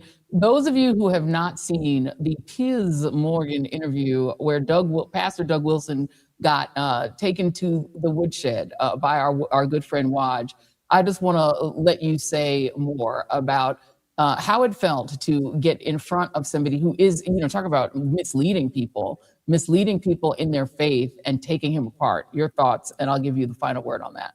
Yeah, Pastor Doug Wilson, for those who don't know, is a religious mentor and spiritual guide of Pete Hegseth, our Secretary of Defense. Pastor Doug Wilson has openly said that American slavery was sanctioned by the Bible. He was against chattel slavery, but he said slavery was mutually harmonious between the enslaved and the slaver. Openly said he doesn't believe in the 19th Amendment, which gave 51% of the population, women, the right to vote, believes women should be second-class citizens, and he's a Christian nationalist who wants Christian dominionism. This man has openly said this, owned it. Pete Hegseth not only has promoted him, but has invited him into the Pentagon this year to give prayer services, right? This is a man who openly never gets confronted. Christian nationalism never gets named. And I had this opportunity, some might say, Joy, to quote the Blues Brothers, I was on a mission from God. The Holy Spirit possessed me. And I'm like, really? Doug Wilson is coming on this panel with me and Tim Miller and Piers Morgan? How can I resist? And so I didn't pick a fight with him, but it was Tim who said, I'm not going to call you pastor. And then Doug Wilson got offended and he said, well, I thought you were supposed to respect religious leaders like the Pope. And that's where I had to retort. And this is where the all-boys Jesuit Catholic high school education came in hand, because nobody confronts these people. Nobody uses Jesus and the Bible against them. I use biblical verses. I brought up the facts. I brought up, I think in a very cool, calm, collected manner, his exact positions, and he had no rebuttal, no response. His only response was this really hackneyed, cliched, like joke about Jesus not being a socialist. Jesus, by the way, sprinkled some Jesus magic on fish loaves and bread and fed everyone, didn't ask them to lift themselves up from the bootstrap. And when he healed the blind, he didn't ask for a copay. And the reason why I think it went viral, I've been trying to figure out why it went viral, is because nobody ever sees these bullies get figuratively punched in the face. Yeah. No one sees them just take it, and no one sees them being outdone by using religion and Jesus the way we know religion and Jesus. And he was just shook, and he had no response. And it reveals Doug Wilson, Pete Hegseth, Donald Trump. They're weak, fickle men. They're scared little boys with weak chins, weak knees, and weak cankles. Figuratively punch them in the face. They got nothing. Wajahat Ali, I'm going to hold on to it. Jason, just hold on to B4. If we have time, I'm going to play it later in the show. We ran out of time. We went a little bit over. Wajahat Ali, Anthony Scaramucci. Look, let's make friends. We are making peace right here on the Joy Reid Show. Hey, listen, please come back anytime. I got a lot of respect for what you said. If I ever need debate prep, I'm calling Wajahat Ali. You should. I gotta get some of these sound bites in, man. It's impressive. You really should call him. It would be great. I'm going to read your book. I'm going to read your book, and if I could reach out to you, I'd love to get you on my podcast where I interview authors about their books. So let's do it. You know, I've had Shank on and a few other guys. I'd love to have you on. All right. All right. So well, there you go. Your contact information from. I will pull you guys together, facilitating new friendships across the ideological aisle. Guys, we're all Americans, guys. We gotta take this back. This is really going off the rails, guys. Yeah, it is. Yeah, it is. Anthony Scaramucci, thank you. Appreciate you. Waj, always appreciate you. Thank you all for being here. Come back again. All right. Appreciate you. All right, guys, let me let you guys know. First of all, before we hit a little reset for the top of the show, the Joy Reid Show is brought to you by our friends at First Aid. This is like a new one, okay? So here it is. I just started these this week. I actually started them today, and I am quite obsessed. They're very delicious. They're really great gummies. First Aid makes clean, science-based multivitamins for kids, for teens, for adults. They make it easy to choose vitamins that you can trust, whether you're looking for vitamins for your kids or like picky eaters, which can actually come from eating too many processed snacks. And actually, it does impact their mood. It impacts the way that they can get through school. And not getting enough nutrients is a problem for a lot of young people, but also for women like myself, who are looking to support things like health, concentration, and mood. Although, I mean, my name is Joy. I'm always in a good mood. Yeah, no. It is one of the first brands with vitamins designed to fight hidden hunger and nutrient gaps. So this is it. This is it. I love them. They taste really great. It is an extremely, what I like about First Aid is they are actually extremely transparent about what actually goes in their products. So there's no added sugar, no artificial ingredients, no fake dyes, no crushed bones. With just 2 gummies a day, you're boosting your or your kids' nutrition, mood, sleep, and health. They have 9 essential vitamins for brain and mood support, and a superfood blend of 12 organic fruits and veggies. First Aid's vitamins has more folate than 1.5 cups of spinach, more vitamin B than 5 cups of broccoli. It's tested for more than 200 plus toxins, and it holds the Clean Label Purity Award. In fact, 83% of parents say First Aid improved their kids' overall behavior. And so it's good for kids and good for adults. What really sold me on them is that it works for the whole family. And one thing I really actually didn't realize is that vitamins should not be one size fits all. Your nutrition needs change as you grow, so your vitamins should change as well. So that's why I love First Day. They're age-specific, daily multivitamins trusted by more than 1 million families. The First Day vitamin is actually sold every 13 seconds. And their kids and teens multi are the #1 and #2 children's vitamins that are sold at retail. They also have a 45-day money-back guarantee so that you can try it with confidence. If you would like to try it, these incredible clinically absorbable vitamins, family safe, actually effective for a limited time. Our listeners are getting an insane deal. You can use the code JOY to get up to 57% off at firstday.com. That is 57% off and a free gift with the code JOY at firstday.com. Now, after you purchase, they're going to ask you where you heard about them. So please say The Joy Reid Show. Let them know that we sent you. So here they are. I'm going to show them to you again. You can see the gummies on the inside. They're very pretty colors. And they actually taste really good too. All right, let's reset real quick. Welcome to the second hour. We're a little bit late going into it of The Joy Reid Show. Do be sure to hit that like and subscribe button. And make sure that if you bought merch, you tag us on your social media. We always love for you to tag us. Please hit share. Let people know that you are here.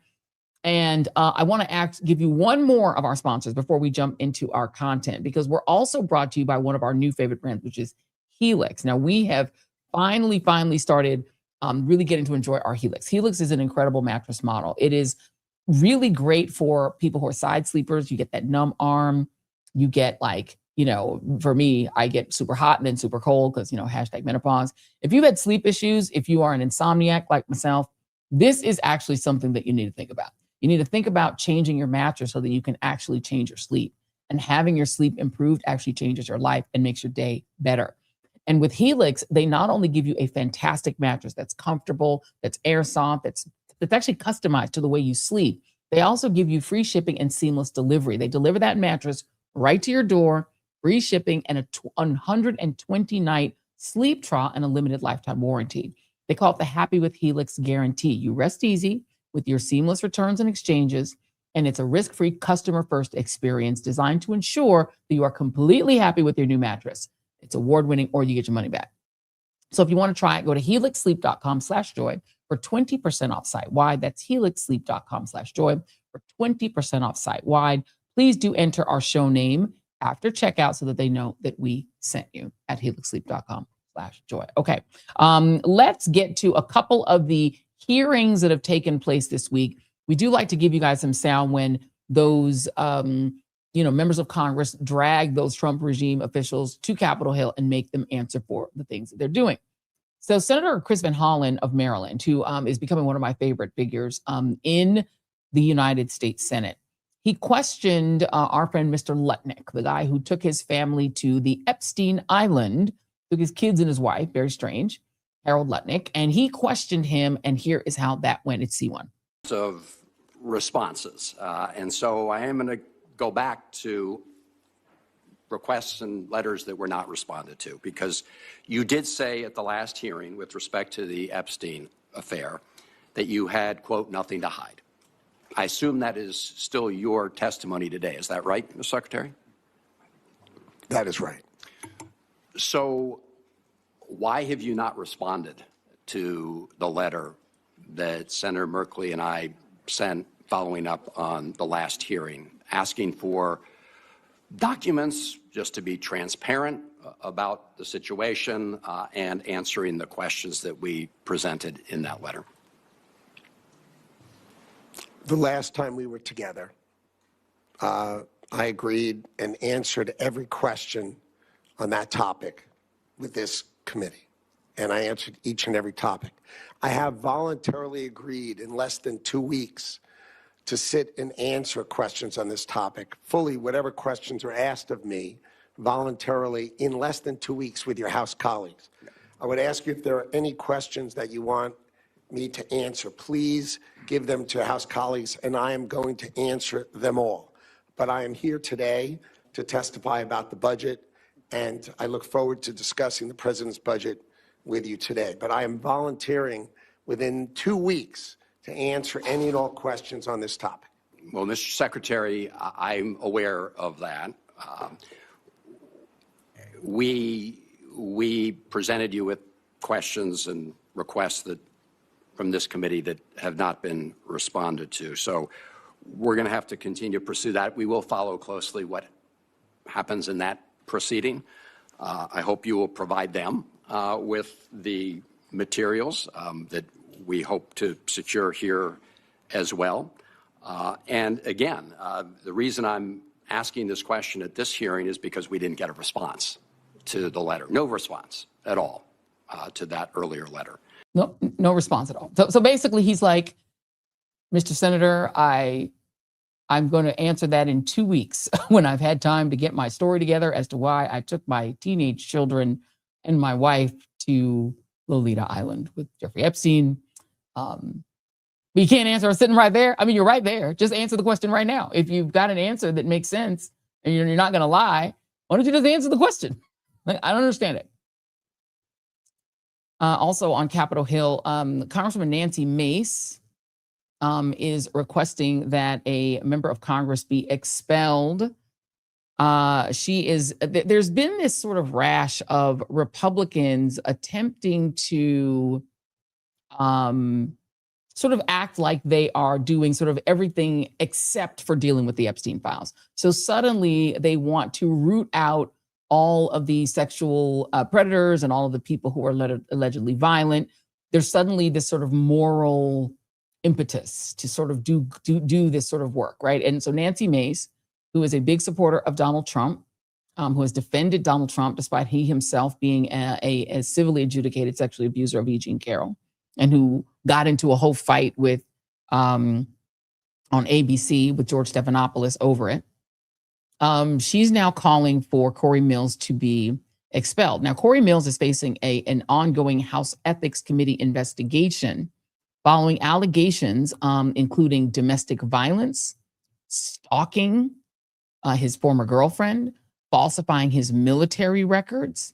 A Florida judge previously gave a restraining order to his former girlfriend. He apparently was violent with her.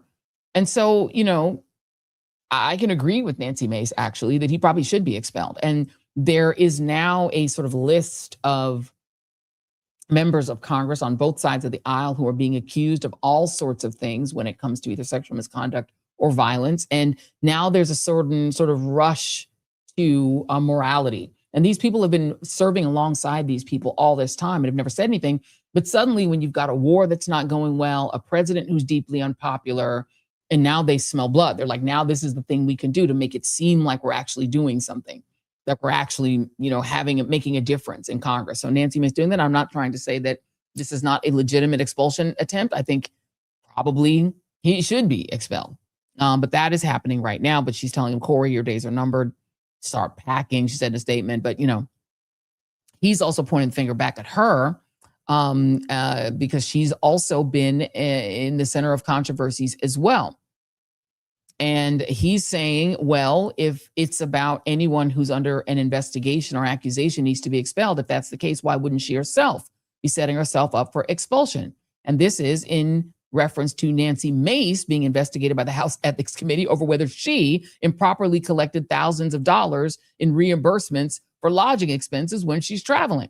So the Ethics Committee is also looking at Nancy Mace. They've been at odds for quite a long time. So yeah, she's got issues herself.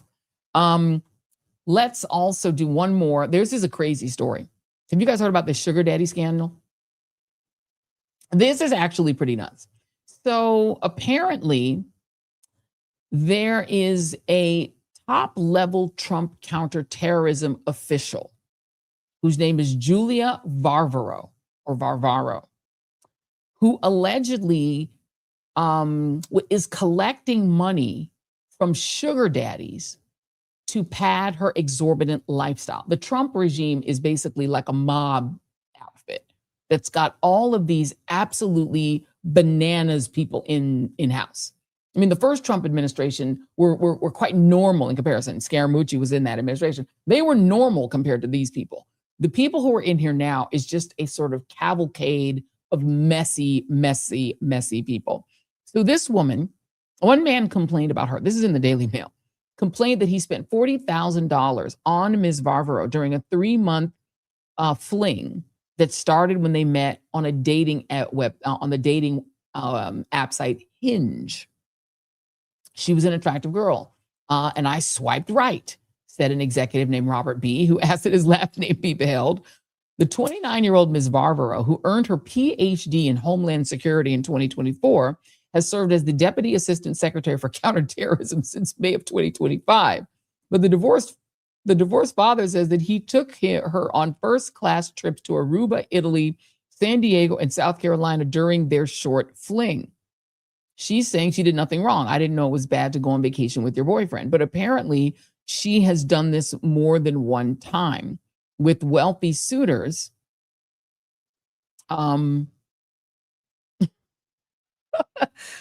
Robert has made an official complaint with the Department of Homeland Security's Inspector General, revealing that Ms. Varvaro had a profile on the sugar daddy website Seeking.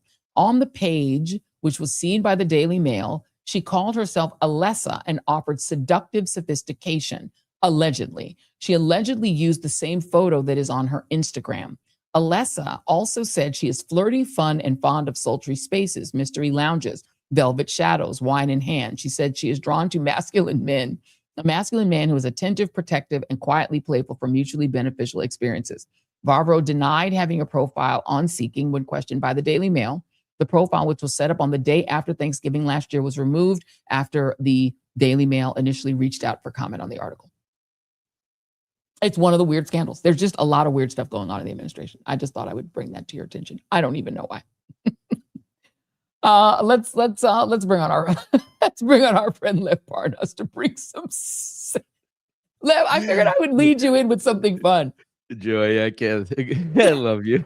Why are the sugar daddies at work in the why? Why is there sugar daddy scandal, Lev?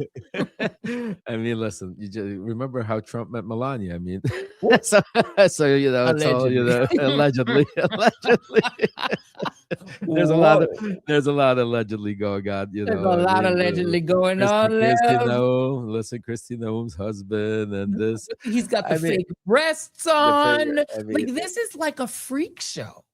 Well, you said something extremely incredibly on the you say a lot of things that are just perfect, but that was like, I mean, compared to his first administration, we all look like geniuses.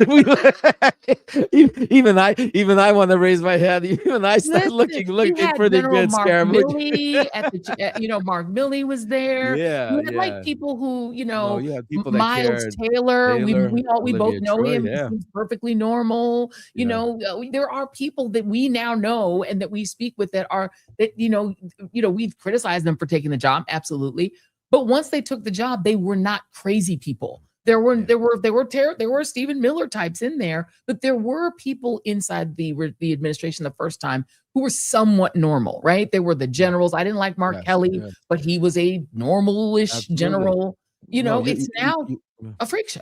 Yeah, you might have not agreed with their policies, but you're 100% right. You had people that stood for the Constitution, weren't for a dictatorship, and exactly. So yeah, we didn't know how bad it was in the first, and then now you have people, and that's what we always talk about: the enablers, the loyalists, the freak show. These are the only type of people that will work for Trump right now. That will. They're all Steve Bannon. Correct. They take the oath of basically loyalty to your leader because, they follow in this, because it's okay to do these things. It's okay to, make money on the side. It's okay to lie and do, as long as you, at the end of the day, please the leader. And that's what you're seeing, not only all the way down from, look at the FBI director. We just had, Kash Patel, the story that broke in the Atlantic, talking about him drinking. We've seen pictures of him drinking. It's not, the fact that, and now he goes, and the funny part is right away, what does he do? He sues. Who sued? His mentor. Remember Devin Nunes? Yeah. He even sued a cow, a make-believe cow. He sued a cow. Remember that one? Yeah. Donald Trump sues. They sued me for $350 million and I beat them. So they sued. That's part of, and today, look at what happened. Donald Trump lost the lawsuit. Basically, it's part of the, attack, deny, never, and it's if it wasn't a scary what we're going through, this would be hilarious. And it is hilarious to some extent, but it's also very scary because you got to understand, just think about who she is and her position, and think about the compromise and the, that could be going on that we don't know about. I mean, think about who her clients were, or who, allegedly, or who her boyfriends allegedly, or who she was, on these sites, and what she spoke about, or access to her cell phone, or I mean, you're talking about major, same thing with Kristi Noem. I mean, she was the head of, her husband was involved in the site. I mean, she herself allegedly with Corey Lewandowski were more. I mean, the telenovela that is going on in the Trump administration is, if that was the biggest problem, we could laugh. But the problem is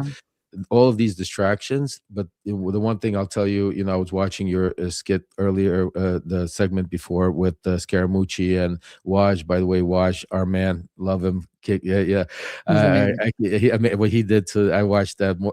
That was, I mean, I wish I could have done that. That was so beautifully, like, I mean, it couldn't have done it better. I know Mooch very well. I actually traveled with Mooch to Israel, me, him, and Huckabee back in 2019. He's a good guy. He's a little bit, I agree and disagree with him on certain things, and I understand why he feels certain things, and that's a separate conversation that we could get into. But the scary part is, with all of these distractions, they are organized to the fact that behind the scenes there are things happening that the media is missing completely. And one of the things happened yesterday, and I sent you the article that I wrote about Joe DiGenova. A lot of people don't know who this individual is, but he used to be an ex-prosecutor under Ronald Reagan. He became a talking piece on Fox and all the mega radios and televisions for Trump. Him and his wife Victoria Tunzing actually became Trump lawyers. They became part of the BLT team with me, Rudy Giuliani, and John Solomon. They're the ones that introduced Bill Barr to, I mean, very influential, very involved. They were they got paid in the 2020 election scheme. So very close Trump world. And the one thing that Joe DiGenova has been doing ever since is he's been in Trump's ear about Brennan, about our former director, John Brennan, that, he needs to be held for treason. Chris Krebs is somebody that Donald Trump signed an executive order actually to go after. So, and just for the audience, if you don't remember Chris Krebs, yes. he was the head of cybersecurity who certified that the 2020 election was free and fair, and the most what did he say? He was it was the freest, fairest election in history, or something like that. Exactly. And right on that, what's his name? Joe DiGenova said he should be tried for treason because he did that. So he's been in there. So what happened yesterday, and the media swooped right by it, is Todd Blanche, who is not only auditioning to stay as Attorney General, but has done a lot of moves from basically stopping everything to do with the Epstein files, to now actively opening an investigation, making Joe DiGenova special prosecutor to go after Brennan and people associated to it. But that's not even the worst part, because there's a connection I need to do for our audience here. Simultaneously, I've been talking about on your show, and we've been speaking a lot about Tulsi Gabbard. You see, she's quiet. You see, the one person that was not at the White House Oval emergency meeting when he held about Iran, Tulsi Gabbard wasn't there. Everybody was. She wasn't. The reason is because she's in charge of election reform. Not only yesterday, there was more news that came out that now the FBI is requesting the rolls for in Detroit, the polling in Detroit, but also there's also conversations behind the scenes, and Tulsi coming out openly and saying that she now wants to prosecute the whistleblower that started the first investigation, first impeachment into Trump. So this is very important, and this is crazy, but this is extremely important because they think about what they just did. They cleaned up basically with January 6th, and they're redoing that whole story that the insurrection never happened by pardoning everybody, cleaning house, simultaneously putting a narrative that there was election interference and the Democrats were involved and there was foreign interference, not by the Russians, but possibly Venezuelans or people having to do with the Democrats. And now they're basically going back to the first impeachment of Donald Trump, which was, him helping Russia going after Ukraine, which I was involved with the same people basically saying that there was no Russian hoax, there was no Russian interference, and basically unmask the whistleblower. And I'm hearing that what's his name, Kash Patel, couldn't keep it in his pants because everybody was screaming that he's going to get fired, and he wanted to show everybody he's not going to get fired, and came out and said that there are arrests coming shortly. And I'm hearing the arrests are possibly the whistleblower and Brennan and other senior officials in the ex-CIA officials. Yeah. That is, and so just so that you all know, if you don't remember John Brennan, he used to be on, I used to have him on the ReidOut all the time. I used to have him on my weekend show as well. He's the former director of the CIA. So we're talking about, Lev is talking about the idea that the director of national intelligence and the head of the FBI are now essentially conspiring to arrest the whistleblower who triggered the investigation into Donald Trump playing ball with Russia, and also the former head of the CIA. This is a big, big deal if they decide that they want to do that. And what's the end game here? Is this back to the same conspiracy, Lev, that you told us about before, that they want to cook up a fake case for election interference or international interference to go back to the Supreme Court to take national control of the November election? Well, Joy, it's even getting scarier than that. So let me give you some more information that you're going to flip out right now that nobody's talking about. So the Save America Act that they're trying to push, that everybody's saying that's going to stall in the Senate. It's not going to get through. Okay. Well, while they're doing all of this, there's 23 states as of today, Joy, that have passed the Save America Act in their states already. So half our country already has passed the Save America Act state by state, and more states are about to pass it. And that's not to say that, we're not even talking about ICE and everything else. So what we're saying here, absolutely. What you're seeing, the panic that's happening in the White House with Susie Wiles right now putting pressure because of the polls, because of the Iran war and everything, that's all a disguise. The panic is because what they seen happen yesterday when the yes vote in Virginia, where they're seeing this. You saw what happened all of a sudden. That's right why afterwards. the judge shut it down. Yeah, exactly. And they're doing everything they can, everything possibly, because it's not about wars. It's now, folks, it's if before it was about money, before it was about different things, right now it's their mode is right now they got the blinkers out. It's about elections. Right now it's about staying in power because they understand that impeachments and everything else is coming. So I'm telling you right now and that's why one of the things that we're doing, and thank you for joining our coalition with that, Joy, is enough, and we've already have over 5,000 calls a day going in, and we're getting people joining more and more every day, and we're basically pushing state by state now to make sure that we push back on the Save America Act by state, because now it's not only a federal problem, it's a state by state problem, because what they're slowly but surely pushing, and with the gerrymandering and everything else, I mean, it's wide in the open, and that's why we need to fight it state by state, federally, every which way. We can't allow them to steal our elections, because now what I'm hearing also is they're creatively brainwashing, because if they're not trying to just stop the election, they want you to have it and steal it, so this way it could be just like what they possibly might have and allegedly could have done in 2024 with Elon Musk, which I'm looking into also. So, I mean, it's a very major issue right now. Right. I mean, the biggest threat to the oligarch class that I opened the show about, that owns the country, the biggest threat to them are voters who are actually informed, right? This is something George Carlin said all the time. What they don't want are people who know what's going on, who understand they're being screwed, and who will do something about it. And so now that the Iran, I don't know if you go back and grab B6, there's a poll that shows that a majority of Americans now believe that the American dream is dying. They do not believe that the American dream is even possible. A majority of Americans are now telling pollsters that the American dream is questionable, right? And it's less attainable for Americans overall, that it's less attainable for themselves. And only 10% saying it's more attainable for other people. And so we're now starting to see doubt as to whether you can actually even make it and get what we sort of all have understood to be the American dream. Meanwhile, Donald Trump is waging war on Iran, preparing to bail out Dubai.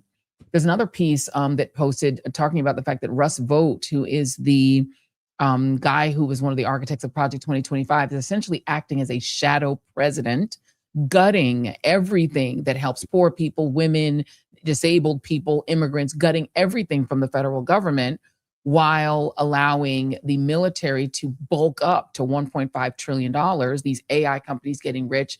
Everyone can see it's happening. And to your point, the only way they can stop the American people from punishing them for that is to make sure that we can't vote. And so they're going state by state to try to do that. I just want to say God bless you, Joy, because you're one of the few people that come out here and really tell what the important part, and not just following the silver or the gold little what Trump is dangling.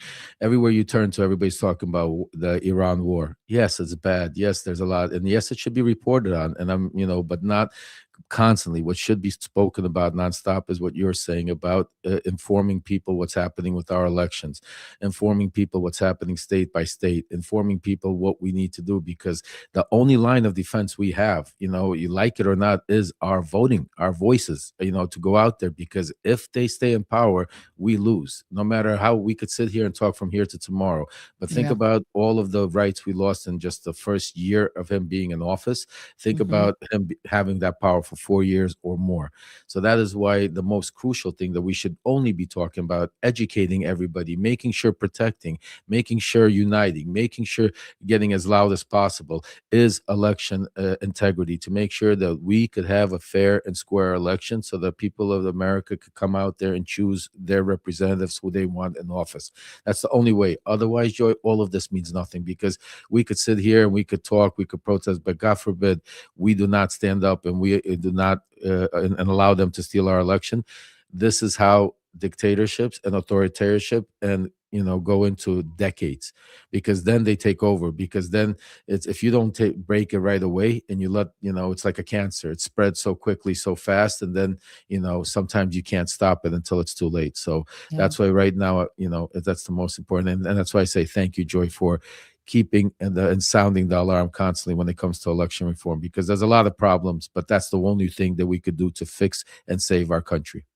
Amen. Very well said, Lev. I appreciate what you do, because the reality is you've got that information from the inside, and that's what we need. We need people, I know Scaramucci doesn't believe it, but we do want to talk to people on the other side. Amen. Because you guys are the ones who know what they want and know what they're doing. And so we appreciate you, Lev. You're always coming out here and giving us the tea. We think we should just call it Tea with Lev. We just decided we have Tea with Lev. We got to do it every week.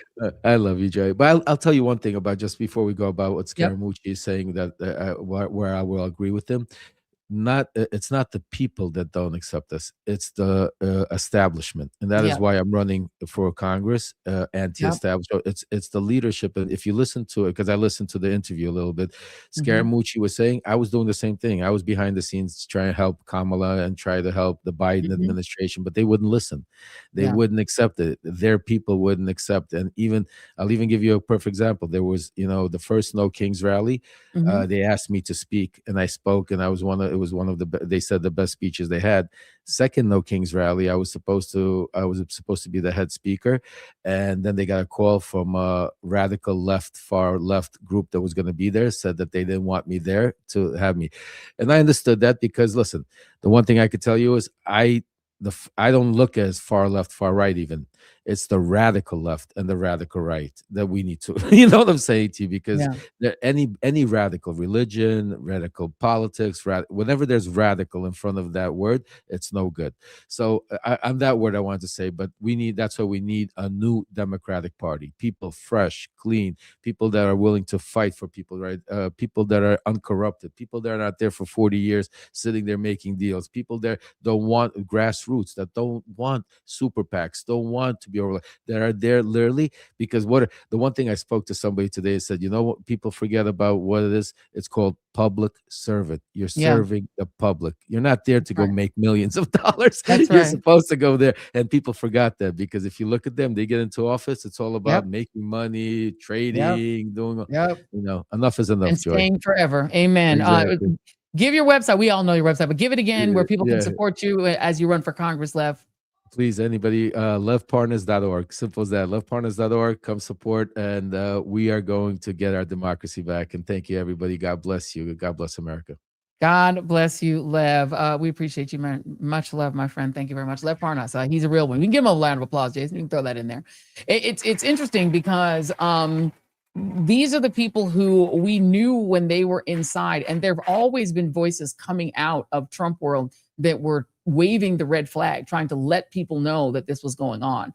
But let me go back through a couple of these, because one of the things that I want to let you guys listen to before we even go any further, we've been talking a lot about that Wajahat Doug Wilson moment.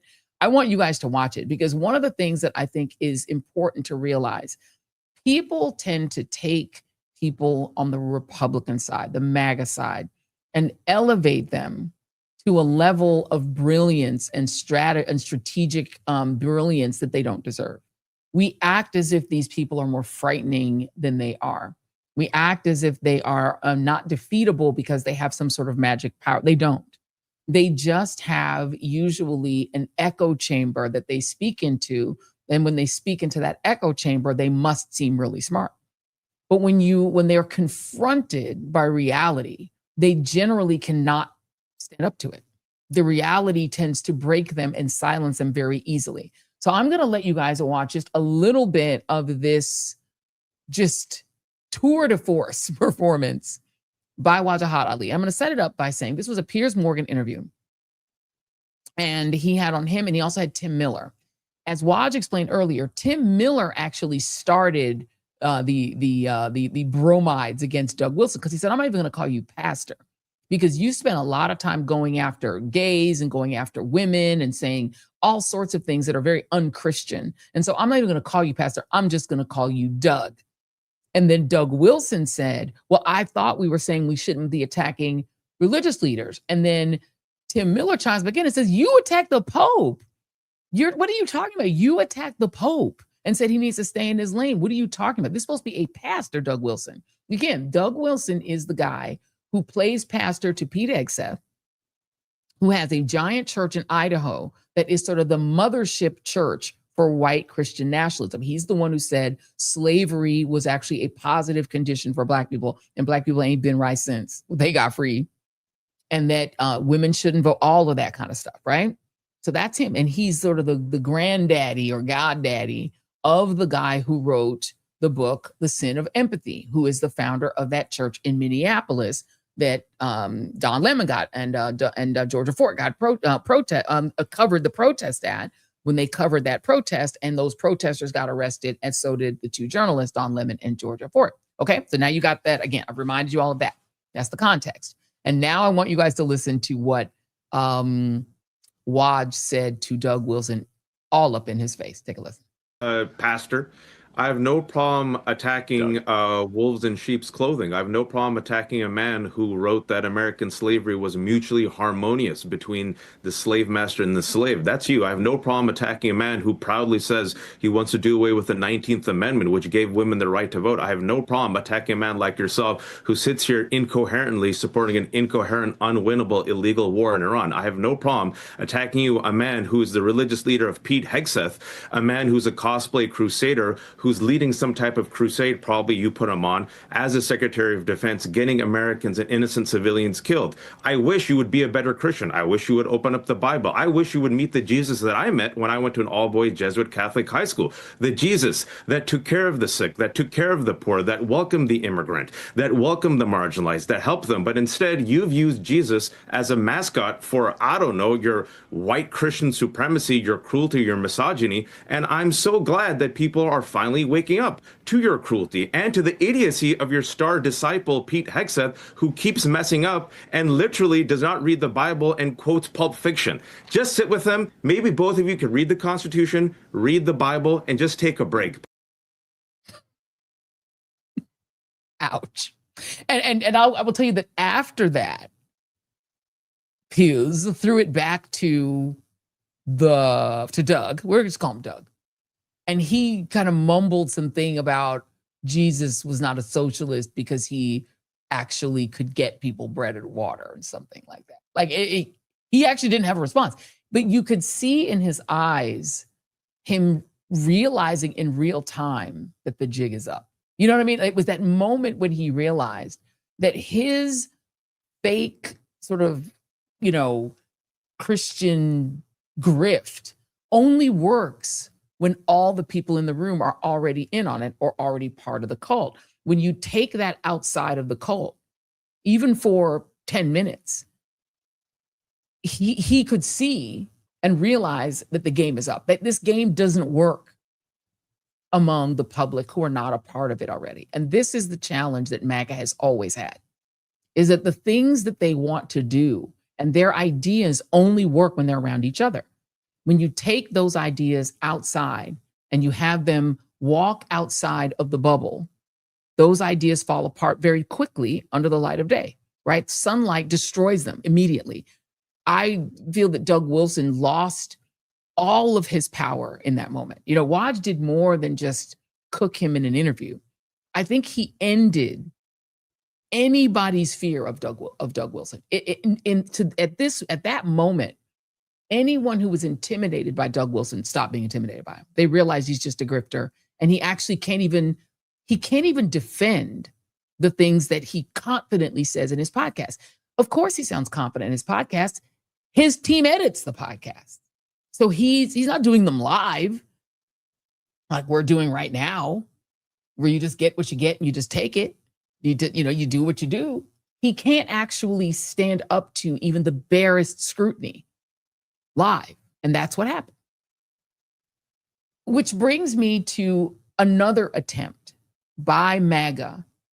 Because look, the only thing that they've ever been really good at is co-opting the culture, seizing control of it, and forcing the culture to kneel, right? They weren't able to create a great sort of journalists, right? They weren't able to create their own Edward R. Murrow. There's no Edward R. Murrow on their side.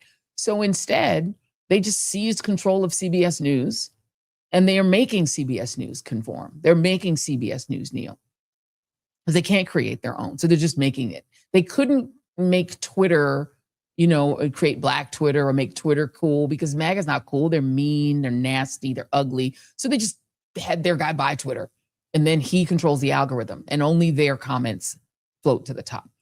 They took Facebook and turned it into a MAGA stronghold because their guy owns it.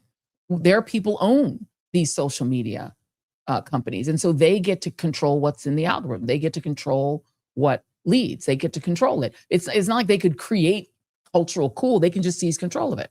They take rappers who are sort of in the sort of twilight of their career, who are red-pilled for some reason, and that's the rappers they get. Where are the organic hip-hop artists that come up MAGA, that don't turn, flip, and become MAGA later in their career when they're in this sort of sunset of their career? Where are the ones who come up MAGA, who are culturally MAGA on the way up, not on the way down?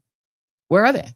Where are the ones that are organically right-wing, just organically right-wing, and become popular right-wing all the way up? There aren't any.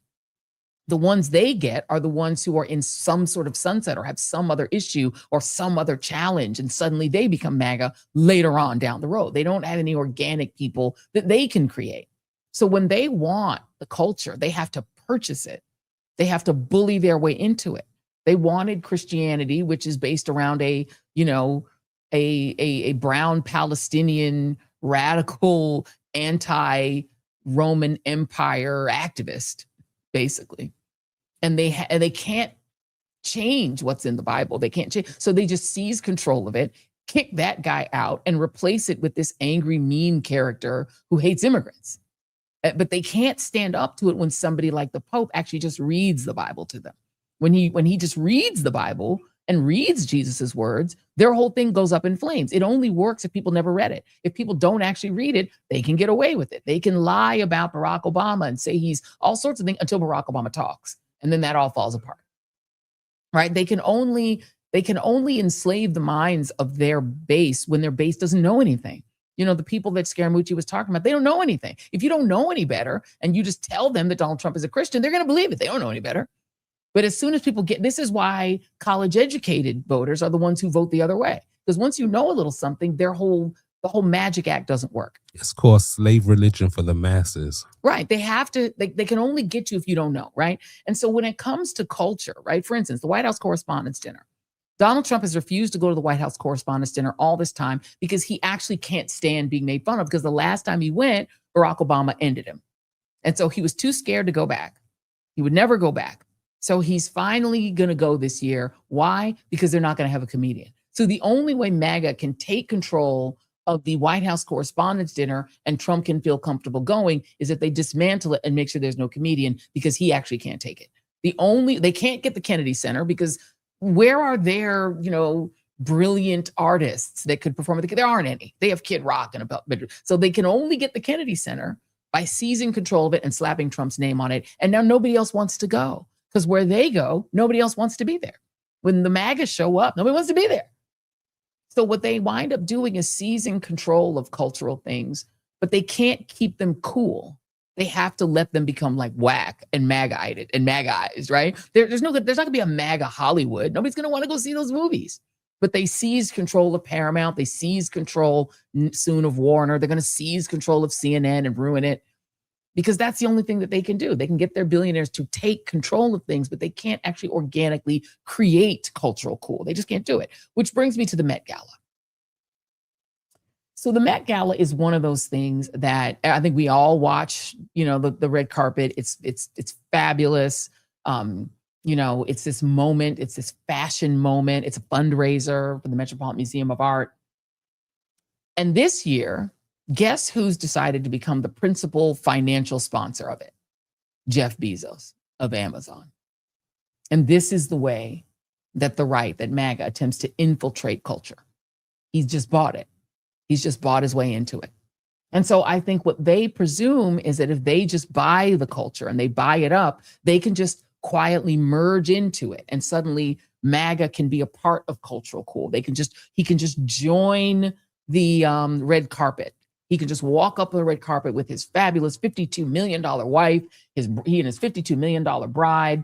They'll just show up and everyone will just pretend it's fine that they're there. I mean, he did get Oprah and all these big stars to come to his $52 million overseas wedding. And so this oligarch who has ruined the Washington Post, fired the Black journalists, destroyed this venerable institution, gotten rid of the sports department because it's, Trump is mad about whatever. He couldn't get them to name a stadium after him. This guy who's breaking culture, who's paying for the ballroom that is going to be in place of our beautiful East Wing.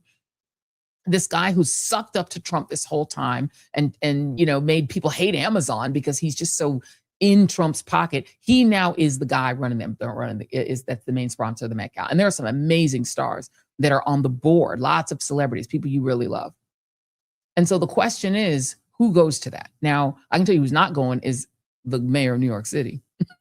This is D1. Mayor Mamdani has said he ain't going. He's skipping it. He's not going to go. And his wife is a fashionista. Like, she's beautiful. She's a fashion plate. These are young, fabulous people. This is the New York first couple. They're not going. Now, he has said it's against his values to go hang out at a billionaire funded event. That is just, he didn't name Jeff Bezos as the reason he's not going. But if they thought that Jeff Bezos could then just be made to quietly mingle with the mayor of New York and his wife, he's got another thing coming. That's not going to happen because he will not be there. It would not shock me if Trump went. Now that his boy is in control of it, and he can assure that his boy will probably prevent any protests, will try to make it Trump friendly. Maybe he'll show up at it. Now, if he shows up at it, are you going to watch that? Are you going to watch that? Are you going to allow Jeff Bezos to just quietly merge into cultural cool, into fashion? You've already had Vogue doing stupid things like calling an afro a cloud bob and trying to co-opt that culture. But, this is, look, the Met Gala is not the most important thing in the world. Okay. It's not the most important thing in the world. And in an era when people can barely afford their lives, it might be even too gaudy of a thing to even be happening this year. It might be an absolutely sort of inappropriate moment. Similar to the White House Correspondents Association throwing a dinner that's about the First Amendment, but they didn't have the balls to have a comedian make fun of the president. So how is that a First Amendment celebratory event? White House Correspondents Association. What is your point? that the media has bent the knee and now Trump is invited to come over and watch them on the ground. He can loom over them as they're kneeling before him with all sorts of MAGA celebrities. I mean, who's going to come? Nicki Minaj? Like, who's going to be at those tables? Why would anyone even show up for that? That doesn't sound like a celebration of the First Amendment. And the Met Gala sounds like it's a celebration of Jeff Bezos to me. I'm sad about it because it's fun to watch, fabulous event. And this year, I think it's art as fashion is the theme, probably fabulous, but I know I'm not going to watch. Because if MAGA is there, I don't want to go. And maybe that's petty. Maybe, Anthony Scaramucci would say I'm being petty and that I should let it go and I should, accept Jeff Bezos as a part of cult. No, but I don't. The problem is I am petty. I'm Petty Davis. Yeah, I like Anthony, but we ain't doing any of that. I like Anthony. Anthony seems good. And he's welcome. Look, if Lev is in, Anthony's in, Olivia Troy is a wonderful person. I appreciate a lot of people who used to be in. But when it comes to Jeff Bezos, he's not X. He's in it. I am not holding any of these righties' hands. I am not holding. The only time I'm going to hold their hands if we're leading them to jail, and that's it. And the reality, too, is in a moment when the mayor of New York City is fighting to make New York affordable for ordinary people. Just the idea of the Met Gala feels gaudy and extra. It feels just too much this year. People are suffering. There are a lot of people whose kids are going off to fight in Iran for no reason. We don't know how many of our troops are dead. We can't get real information about whether how many have been injured. We have no idea what they're doing over there. Israel is bossing our president around and forcing us to go to war for no reason other than that they want us to. We have forever war on either side of MAGA, no matter which direction you go. Peter Thiel's creepy ass is standing there. You go in any door and he's there. And Alex Karp and his creepy ass, they're on both sides of this mess. We're being mass surveilled. We're being robbed. Trump is guacking crypto. Half his administration is resigning in disgrace. His labor secretary is resigned in disgrace. Half of the Congress are fighting each other over who's a bigger abuser. It's just a mess. Our country's a mess right now. This is a bad time in America. I'm not sure the Met Gala is what we even need in this moment. I'm not even sure that's what we need in this moment, but I damn sure know if Jeff Bezos is going, I'm not watching. That's just me. Y'all let me know how you feel about it. But if Jeff Bezos is a part of it, it's tainted for me. It's like going to the Kennedy Center when Trump stuck his name on it. Why would I walk in there? There's no artist great enough for me to walk in and watch anybody in a Kennedy Center with Trump's name on the front. Or going to, visit the new ballroom that Donald Trump has slapped onto our beautiful White House. Couldn't be me. Somebody might, but it couldn't be me. Let's play our moment of joy. This is a fun one. So this is a moment of joy, and it is by Sibone Gankonke on TikTok. Sibone Konke, who you should follow on TikTok. They said they like LinkedInies. Thank you for liking the LinkedInies. Yes, thank you. Thank you. What we have a damn it joy. Keep the knowledge, information, and news flowing. I love your show. Oh, yes. Shout out to Jason. Yes. Thank you very much. And $50 in the till. $99 from Megan. Who is that? Megan? They went by so fast. Megan Underwood. Oh my gosh. Thank you, Megan Underwood. $50 from Quentin Spivey, M4S. Thank you. Appreciate each and every one of you throwing some coins in the till. We appreciate your support for new media. $20 from Lady Merge. $20. Thank you. Keep doing what you're doing. Thank you very much. Will do. We're excited. We are a Webby Award winner. And that's the facts. Because we're the best new podcast in the news arena. And we appreciate that designation. But yeah, the whole Met Gala thing ain't on. Let's look at this. This is a really fun one. This is we call it Grumpy Baby. No boy.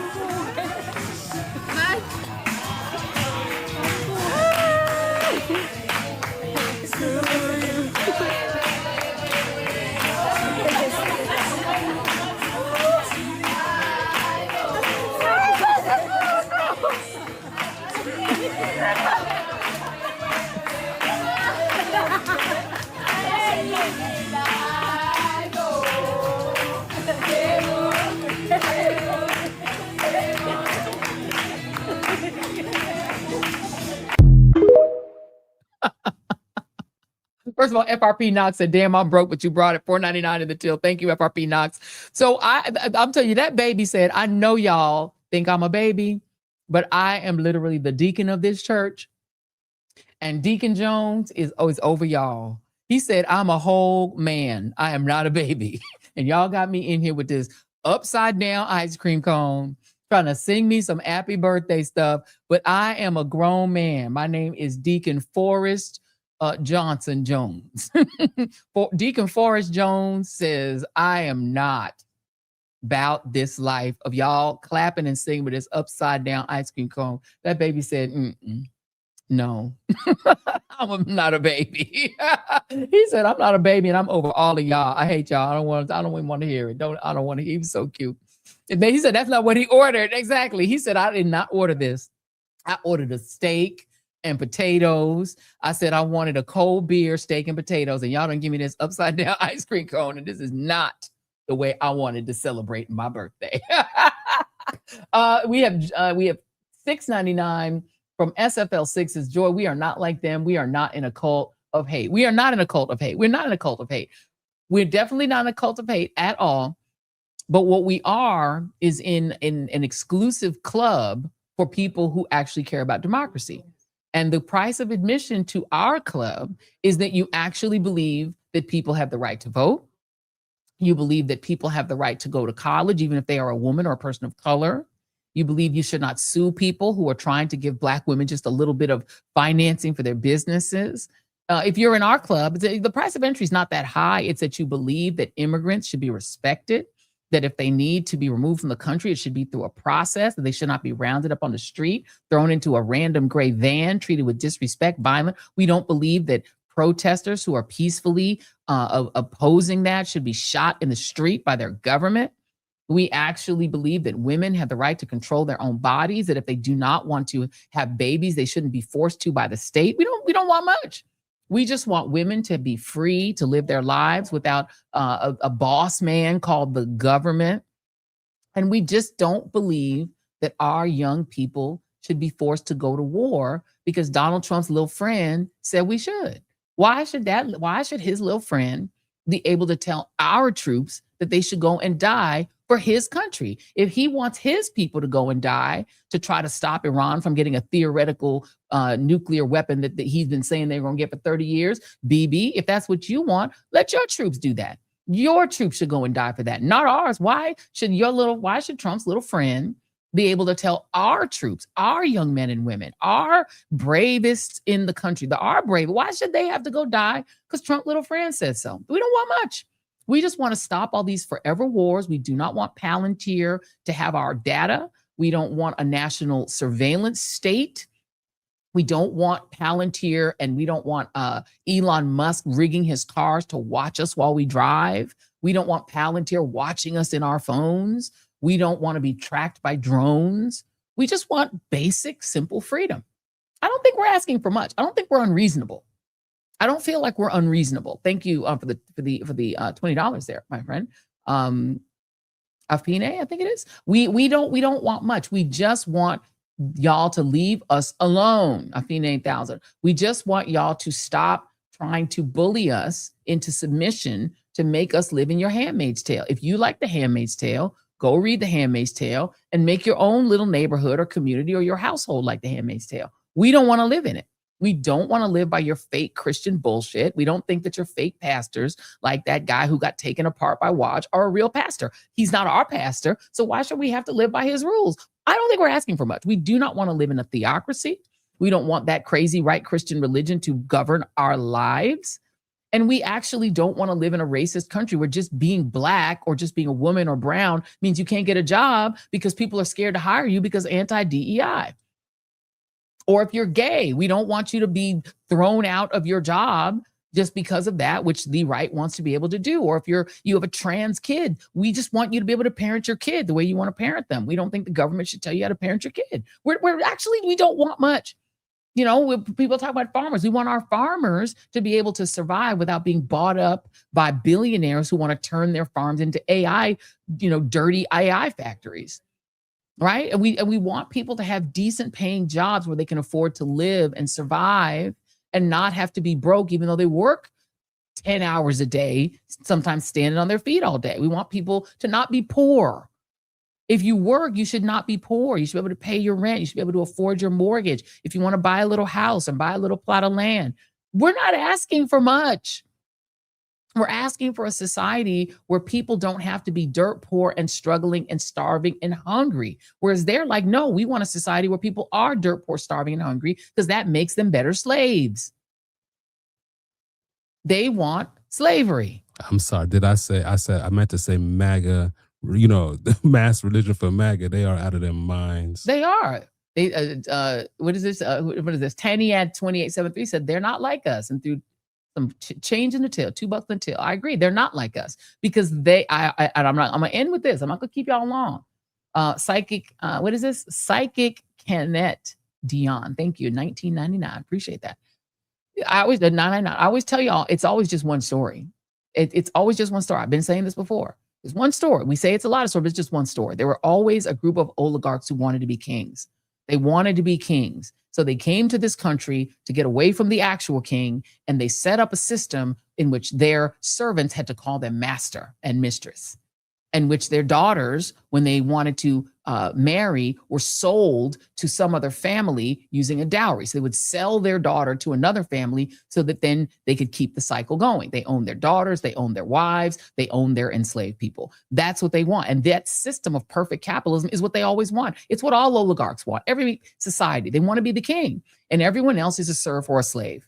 And they're still trying to achieve that. It's just now the masters are tech lords and oil oligarchs, oil and gas magnates, and the banking magnates, and Wall Street, and all these rich people who just want to not pay any taxes and have everybody else work for them almost for free. And then they're like, well, we'll give you little crumbs to eat and little crumbs, but you're not going to be able to afford food. Every dime you get's going to go to rent. Every dime you get's going to go to just basic survival. And then we're happy because we're rich. They are literally trying to recreate the status quo ante of the country, which they say is when America was great. Doug Wilson literally said it. That's when America was great. It was a harmonious relationship between the masters and the slaves. Why does he think that? Because he's rich. Of course he thinks it was harmonious. He's rich. If you're rich, you're just around other rich people. You don't have exposure to people who aren't rich.